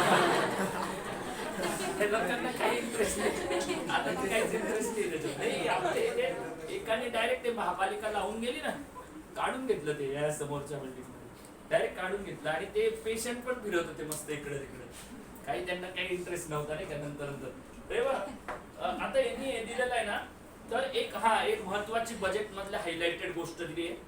वॅक्सिन आहे ना, वॅक्सिन 2 प्रकारचे वॅक्सिन बनवले आपल्या इथे. एक कोवॅक्सिन आहे, काय नाव आहे त्याचं, कोवॅक्सिन, आणि कोविशिल्ड. दुसरं काय, या वॅक्सिनची भरपूर लेक्चर मी घेतले, पण तुम्हाला थोडं शॉर्ट स्टोरी सांगतो की ऍक्च्युली इंग्लंड आहे ना, तर इंग्लंड मध्ये ऑक्सफर्ड युनिव्हर्सिटी, काय नाव त्याचं, तर 5 महत्वाच्या कंपन्या याच्यात उतरल्या. एक आहे अमेरिकेची प्रसिद्ध कंपनी आहे फायझर, काय नाव त्याचं, नंतर दुसरी आहे तिथे मॉडर्ना, काय नाव त्याचं, मॉडर्नाची तर अजून आलेली नाही. नंतर एक आहे ना, ही आहे ऑक्सफर्ड युनिव्हर्सिटीची कोविशिल्ड, काय नाव त्याचं, कोविशिल्ड. त्याच्यानंतर आपल्या भारतातलीच आहे कोवॅक्सिन, काय नाव आहे, भारत बायोटेक्निक. आणि सायकोपॅम का अशी काहीतरी नाव आहे, चायनाची नाही का, तर ती तर एकदम पूर्ण ह्याच्यातच गेली नाही का, पाण्यासारखी तयार झाली काय. पण त्यातल्या त्यात आहे ना, फायझरचे असं म्हणतात की 90% वर इफेक्टिव्ह आहे. किती 90. पण फायझरचं ना एक घटना अशी झाली की इटलीमध्ये ना 22 लोक मेले त्या वॅक्सिनने, किती 22. मग त्याच्यामुळे तिचा थरकाप उडाला की हिचे साईड इफेक्ट खूप भयंकर आहे. तर ते मी सांगितलं लेक्चर मध्ये का वो काय ऍक्च्युअली कोरोनाचा मेन काय होतं त्याचं, तुम्ही फेसबुकवर लेक्चर आहे माझं बघा, की कोरोना कसा तयार झाला, व्हायरसच तयार कसा झाला. हे मी 8 ते 10 लेक्चर घेतले होते का, म्हणजे सिरीजच घेतली होती. कोरोना कसा तयार झाला, मग इंडियात कसा आला, वर्ल्ड मध्ये कसा आला, कोरोनाचे परिणाम काय झाले नाही का, हे मॅनेजमेंटवर भरपूर घेतले होते. तर पण आता भारतामध्ये ना, भारताने सगळ्यात स्वस्त कोरोना वॅक्सिन द्यायचं ठरवलंय नाही का, 270 रुपये, किती 270. त्यातल्या त्यात आपले जे हे ना, आर्मीचे लोक, नेव्हीचे लोक, डिफेन्सचे लोक, डॉक्टर लोक, बँक मधले लोक, हे जेवढे सरकारी कर्मचारी ना 50 लाख, किती 50 ते 70 लाख कर्मचारी प्रायमरी, तर यांना ते फ्री ऑफ कॉस्ट देणार. काय देणार आहे, आता त्यांच्यावर त्यांनी बऱ्याचशा टेस्ट वगैरे घेतल्या पहिले, तर त्याच्या लेवल होत्या, वेगवेगळ्या टेस्ट केल्या. आणि मग आता त्यांना ती देण्यासाठी सेंट्रल गव्हर्नमेंटने वॅक्सिनच्या डेव्हलपमेंटसाठी 35,000 करोड रुपये दिले. किती दिले, म्हणजे 2 भागावर काम केलं. एक इन्फ्रास्ट्रक्चर, कशावर, दुसरं लॅब रिसर्च, लॅब आणि रिसर्च. कारण आता हा व्हायरस आला, आता काही लोक बोलतात की हा व्हायरस एक व्हायरस नाही, हा सुरुवातीचा व्हायरस आहे. काय, असे भयंकर व्हायरस पुढच्या काळात येणार आहे, म्हणजे हा पहिला व्हायरस आहे. अशा प्रकारचे व्हायरस पुढच्या काळात येणार आहे असं ते बोललेले. त्याच्यामुळे आता रिसर्च खूप करावा लागणार नाही का पुढच्या काळात. आणि आता लोकांनी एकदा भय पाहिलंच, आता थोडा जरी व्हायरस आला तर लोक आला कोरोना नाही का, त्यामुळे काही सांगू नाही शकत. आणि आता लोकांना लॉकडाऊनची पण सवय झाली. इथं आता रोज लोक विचारत असतात कधी लॉकडाऊन लागणार आहे. हा, पहिले काय चाललं कधी लॉकडाऊन जाणार आहे, आता काय चाललं कधी लॉकडाऊन लागणार आहे नाही का. आई वडील तर आता धरून मारतील तुम्हाला, बाद झालं 1 वर्ष सांभाळलं, आता अवघड आहे माहिती का. तर लॉकडाऊनचं काय मला नाही वाटत एवढं आहे, एवढं सिरियस. तर बा यांनी 35, हा बरोबर नाही झालं, संपलं मॅडम, 5 मिनिट्स ते उघड्या ना खरंच, बरोबर आहे त्यांचं म्हणणं, थोडंसं फोकस थोडं मोकळं बसा. तर हे बा 35,000 करोड रुपये त्याला दिले. किती 35,000, किती ते कोरोना व्हायरसचं हे बनवायसाठी दिले वॅक्सिन आणि त्याचे डेव्हलपमेंट. पूर्ण नाही, थोडंसं कोरोना व्हायरसचं हे दिले नाही का. तर या वेळेला जे महत्वाचं बजेट मधलं ॲलोकेशन होतं ना, ते पुढे घेतात का ज्ञानेश्वर, एक ॲलोकेशन आहे सगळे, म्हणजे हे ना वेगळे स्लाइड्स दिली तुम्ही. अजून एक आहे सर, एक म्हणजे याच्या वाईज हे दिलेलं आहे बघा, त्यांनी काय म्हणतात त्याला, सेक्टर वाईज एक हे दिलेलं आहे, सेक्टर वाईज ॲलोकेशन टाकलेलं आहे बघा. पुढे हा हे बघ, याला थोडं मोठं करा, मी सांगतो थोडस. हा हे बघ, लक्ष द्या इकडे. आता हे इथे दिसेल तुम्हाला बघा मोठ्याने, हे पहिले सगळे बघून घ्या. लक्ष द्या इकडे. सगळ्यात महत्वाचं काय दिलंय बघा त्यांनी, ministry of housing and urban affairs. किती दिले, 54,000 किती झाले 54,000. आता बघा ऑब्झर्व करा ministry of health and family welfare किती आहे 73,000 करोड. बघा किती जास्त पैसे. आता मी सांगेल तुम्हाला ह्याच्यामध्ये ऍक्च्युली हे फिगर पण वेगळी आहे. मी तुम्हाला सांगतो, माझ्या माहिती 2,37,000 करोड रुपये दिले. किती 2 लाख हा ते 137% ग्रोथ झाली. किती 137%. 137% ग्रोथ केली. 137% नाही का. त्याच्यानंतर मिनिस्ट्री ऑफ एज्युकेशन किती आहे 93,000. मिनिस्ट्री ऑफ एज्युकेशन किती आहे 93,000 वर घ्या. मिनिस्ट्री ऑफ बघा ministry of education 93,000. Ministry of railways किती आहे 1,10,000 करोड रेल्वेज मध्ये. त्याच्यानंतर ministry of road and transport मी सांगितलं ना एक महत्वाची मिनिस्ट्री रोड अँड ट्रान्सपोर्ट त्याला किती 1,18,000 करोड आहे. त्याच्यानंतर ministry of agriculture and farmers welfare 1 lakh किती आहे 31,000 करोड आहे. त्याच्यानंतर काय मिनिस्ट्री ऑफ रुरल डेव्हलपमेंट हे एक महत्वाचे असतं ग्रामीण विकास मंत्रालय. म्हणजे सगळ्यात जास्त अलोकेशन पैकी ही एक आहे. सेकंड नंबर असते. 1 नंबर डिफेन्स आहे 1 नंबर काय आणि 2 नंबर ही रुरल डेव्हलपमेंट आहे. तर तिला किती आहे बघा हे सांगा ना मिनिस्ट्री ऑफ कुठे गेली रुरल डेव्हलपमेंट 1 लाख किती आहे 31,000 करोड. सगळ्यात मोठे असतात डिफेन्स 1 नंबर आणि 2 नंबर कोण आहे रुरल. कारण भारतामध्ये 6 लाख खेडे ना किती टोटल 6 लाख. मग त्याच्यामध्ये सगळं मॅनेजमेंट असतं नाही का. तिसरं होम अफेअर्स. आता होम अफेअर्सचं बजेट एवढं काय जास्त आहे म्हणजे 1,66,000 माहिती का तुम्हाला. कारण याच्यामध्ये पोलीस फोर्स येतात ना मग त्यांचे पेन्शन आणि ते सगळं खर्च याच्यामध्ये जातो मोठ्या प्रमाणावर असतं नाही का. पोलीसचं मॅनेजमेंट कारण गृह मंत्रालय ना त्याच्याच अंडर पोलीस आर्मी नेव्ही वगैरे या सगळ्या गोष्टी येतात नाही का. पण ते आर्मीचं डिफेन्स बजेट वेगळं येतं नाही का आणि हे वेगळं आहे. त्याच्यानंतर consumer affairs and food and public distribution. आता हे झालं ना 2,56,948 एवढं बजेट का आलं सांगतो. कारण याच्यात सबसिडी इन्क्लूड आहे ना. मी सांगितलं ना पीडीएस सिस्टम रेशनिंग वगैरे म्हणून त्याचं बजेट एवढं भयंकर मोठं आहे नाही का. आणि त्याच्यानंतर लास्टला काय मिनिस्ट्री ऑफ काय डिफेन्स. बघा मी बोललो तुम्हाला की हे सगळ्यात मोठं बजेट. तिकडे बघा 2,40,000 करोड दिसत होतं ना इथे किती दिसतंय बघा 4 लाख. मी एक्झॅक्ट आकडा सांगितला होता 4 लाख किती कारण मी ऐकलेलं आहे ना लाईव्ह डिफेन्स पहिले ऐकून घेतो किती आहे नाही का.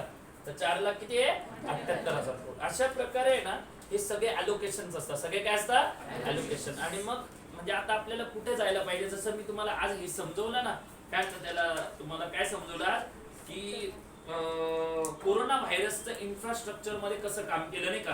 आता तुम्हाला जे मी पुढच्या वेळेला जे लेक्चर घेईल ना त्या लेक्चर मध्ये हे समजवणार तुम्हाला की सेंट्रल गव्हर्नमेंटच्या स्कीम्स कोणत्या आहेत सेंट्रल गव्हर्नमेंटच्या काय आणि कशा प्रकारे त्यांना अलोकेशन्स केलेले ते खूप महत्वाचं आहे. ह्याच्यातल्या जेवढ्या स्कीम्स आहे ना मी तुम्हाला एकदा दाखवतो मागे घ्या ना. त्यांच्या जेवढ्या जे इम्पॉर्टंट स्कीम आहे ना हाय बा हे लक्षात इकडे या मागच्या वेळेला मी सांगितलं ना तुम्हाला हे मोठं आहे मी सविस्तर सांगणार आहे. पहिली बघा कोणते Mahatma Gandhi national rural employment guarantee act मोठं नाही परत सांगताय बघा Mahatma Gandhi national rural employment guarantee act. बघा त्याचं अलोकेशन किती 1,11,000 करोड. 1 लाख किती जगातली सगळ्यात मोठी सेंट्रल गव्हर्नमेंटची स्कीम आहे 1 लाख किती 11,000 करोड बरोबर. त्याच्यानंतर ही पीएम किसान नाही का पीएम काय किसान ही का बरं आली माहिती का नवीन स्कीम. आता त्यांनी नवीन केले ना किसान सन्मान योजना माहिती ना. यावेळेला प्रश्न विचारला होता तो की शेतकऱ्यांना बघा त्याचं उत्तर मी किती भारी लिहिलं की शेतकऱ्यांना किती पैसे देतात गोणे का. तर मी हिशोब केला 3 न देता ना वर्षातून 3 भाग जाणारा एकच नंबर होता 6,000. म्हणजे त्यांनी ऑप्शन दिले ते 7,000 8,000 11,000 तर त्याच्यामध्ये 6,000 एक होतं. माझ्या एवढं लक्षात 3 न देतात 11,000 तर 3 नाही देऊ शकत 6,000 मग आठवलं 2-2 हजार 3 द्यायचे नाही का. खरं आहे ना आणि आपली जमीन नव्हती लक्षात आलं असतं. तर हे पीएम किसान योजना आहे नाही का.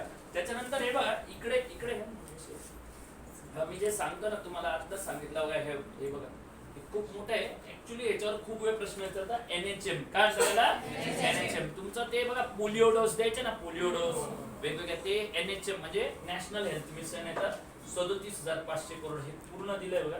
तर हे जर ऍड केलं ना ऍक्च्युली हे 2 लाख करोडच्या वर जातं नाही 2 लाख काय म्हणून मी ते तिथे बोललो ना की 93,000 करोड ते खूप जास्त बजेट आहे. कारण बऱ्याच वेळेला आहे ना दोन बजेट जे असतात ना कॉन्व्हर्ज होतात. आता जसं ऍग्रिकल्चर आहे ना एखादी स्कीम ऍग्री मध्ये पण येते आणि ती स्कीम रुरल मध्ये पण येते ना. जसं राष्ट्रीय पेयजल योजना आहे शेतकऱ्यांना उपयोगी आणि रुरलला पण उपयोगी आहे ना. म्हणून त्या वेळेला 2 स्कीम कधी कधी एकमेकांमध्ये येतात म्हणून ते बजेट मोठं वाटतं नाही का. त्याच्यानंतर बघा दुसरं काय दिलेलं आहे, नॅशनल एज्युकेशन मिशन. नॅशनल काय एज्युकेशन, तुम्हाला माहिती आहे ना, सर्व शिक्षा अभियान नावाची एक योजना. काय नावाचं, हा ती याच्यामध्ये येते, नॅशनल एज्युकेशन मिशन. मी आता ह्याच्यावर सांगणार आहे. त्याच्यानंतर पुढे बघा, हे या वर्षीचं सगळ्यात रेकॉर्ड ब्रेक ग्रोथ आहे बरं. सगळ्यात जास्त ग्रोथ कशामध्ये केली त्यांनी, सगळ्यात जास्त 1 नंबर आहे. म्हणजे जर कोणत्या बजेटमध्ये सगळ्यात जास्त अलोकेशन केलंय ना, ते कोणतं आहे, जलजीवन. कारण त्यांना ते यावर्षी स्कीम आहे, प्रत्येक घरामध्ये पाणी द्यायचं त्यांना. कोणतं आहे, प्रत्येक घराचं कनेक्शन. ते पण याच्यात दिलेलं आहे, बजेटमध्ये मेन्शन केलंय. मेट्रो प्रोजेक्ट काय, याचा सगळ्यात पहिला फायदा कोणाला झाला, नाशिक. हा तिथं बोला मोठ्याने, नाशिकला मिळणार ना ती ट्रेन, नाही इथे स्तंभावर येणार नाही. पहिला स्टॉप इथेच. त्यांना बोललोय एक स्टॉपचं नावच द्यायचं UCA. का देऊ शकत नाही, आसाराम बापू आश्रम देऊ शकतात, ते UCA का देऊ शकतात. बस होती ना आसाराम बापू आश्रम, कारण आता लोक बसत नाही बरं का. नाही बापू आश्रम पाहिजे ना, घाबरतात बसत नाही, मुली तर घाबरतातच. जायचं काही एवढं काय दिली त्याला. आता भुजबळ नॉलेज सिटी देतात का, मग UCA का देऊ शकतात. अशोक स्तंभाचं नाव होणार पुढे UCA सर्कल. माहिती मग मेट्रो प्रोजेक्ट काय, मेट्रो प्रोजेक्ट. तर आपल्या भारतामध्ये ना 75 शहरात मेट्रो येणार. किती, 75. त्याच्यामुळे मेट्रोचं एक वेगळंच डिपार्टमेंट केलंय. तुम्हाला माहिती का, या मेट्रोचे एक प्रमुख होते ई श्रीधरन. काय नाव त्याचं, भारतात पहिली मेट्रो ज्यांनी आणली, दिल्ली मेट्रो. हा इंटरेस्टिंगली ना, यावर्षी केरळमध्ये इलेक्शन आहे, तर केरळचे मुख्यमंत्रीचा जे उमेदवार आहे ना, ते ई श्रीधरन आहे. त्यांचं वय 86 आहे, लक्षात काय 86. हा ते माहिती नाही आता कसं केलं त्यांना हे. तर हे जलजीवन मिशन आहे. खाली काय अजून इथे अमृत. याच्या वेळेला प्रश्न विचारला होता का यावर्षी, अमृत योजना. त्याच्यात मला IMच आठवलं नाही का. तर हे अर्बन म्हणजे जे सिटी आहे ना, सिटी याला थोडं वर घेता एवढंच बरोबर. हा मग तिथेच गव्हर्नमेंटचे पैसे संपले असतील. तर हे अमृत नावाचं आहे स्मार्ट सिटीसाठी. कशासाठी, स्मार्ट सिटी. मग ते असं सगळं अलोकेशन आहे नाही का. हे सगळं डिस्ट्रीब्युशन आहे. आता पुढच्या वेळेला आपण बघू ना गव्हर्नमेंटच्या स्कीम डिस्ट्रीब्युशन. हे खूप मजेदार. गव्हर्नमेंट स्कीम एक वेगळा लेक्चर आहे, लक्षात आहे. गव्हर्नमेंट स्कीमने पुढच्या वेळेला फक्त सांगेल की गव्हर्नमेंटच्या स्कीम मध्ये कसं अलोकेशन राहतं नाही का. ते नेक्स्ट टाइम. अजून त्याच्यात संपलं नाही युनियन बजेट. मेनली गव्हर्नमेंट स्कीम्सचं येईल एक लेक्चर बघा. आणि मग त्याच्या पुढचं जे लेक्चर आहे ना, खूप जबरदस्त 2 लेक्चर आहे. एक आहे ऍग्रिकल्चरवर. कशावर, हा ऍग्रिकल्चर अँड रूरल डेव्हलपमेंट. आणि मग लास्ट लेक्चर घेईल या महिन्यात, ते राहील डिफेन्सवर. कशावर, डिफेन्सचं लेक्चर खूप जबरदस्त. म्हणजे डिफेन्स म्हणजे तुम्हाला पूर्ण जगाचं आहे ना, सगळे कोणाचं यान कोणतं आहे, कोणाचं काय आहे, पाकिस्तानचं विमान कुठे पडलं होतं नाही का. हा लेक्चर समजलंय सगळ्यांना, आवडलं का लेक्चर सगळ्यांना. तुमचं पण सगळ्यांचं हे काय म्हणतो आभार करतो मी. खूप एवढं लेक्चर तुम्ही कोरोनाच्या काळात एवढी गर्दी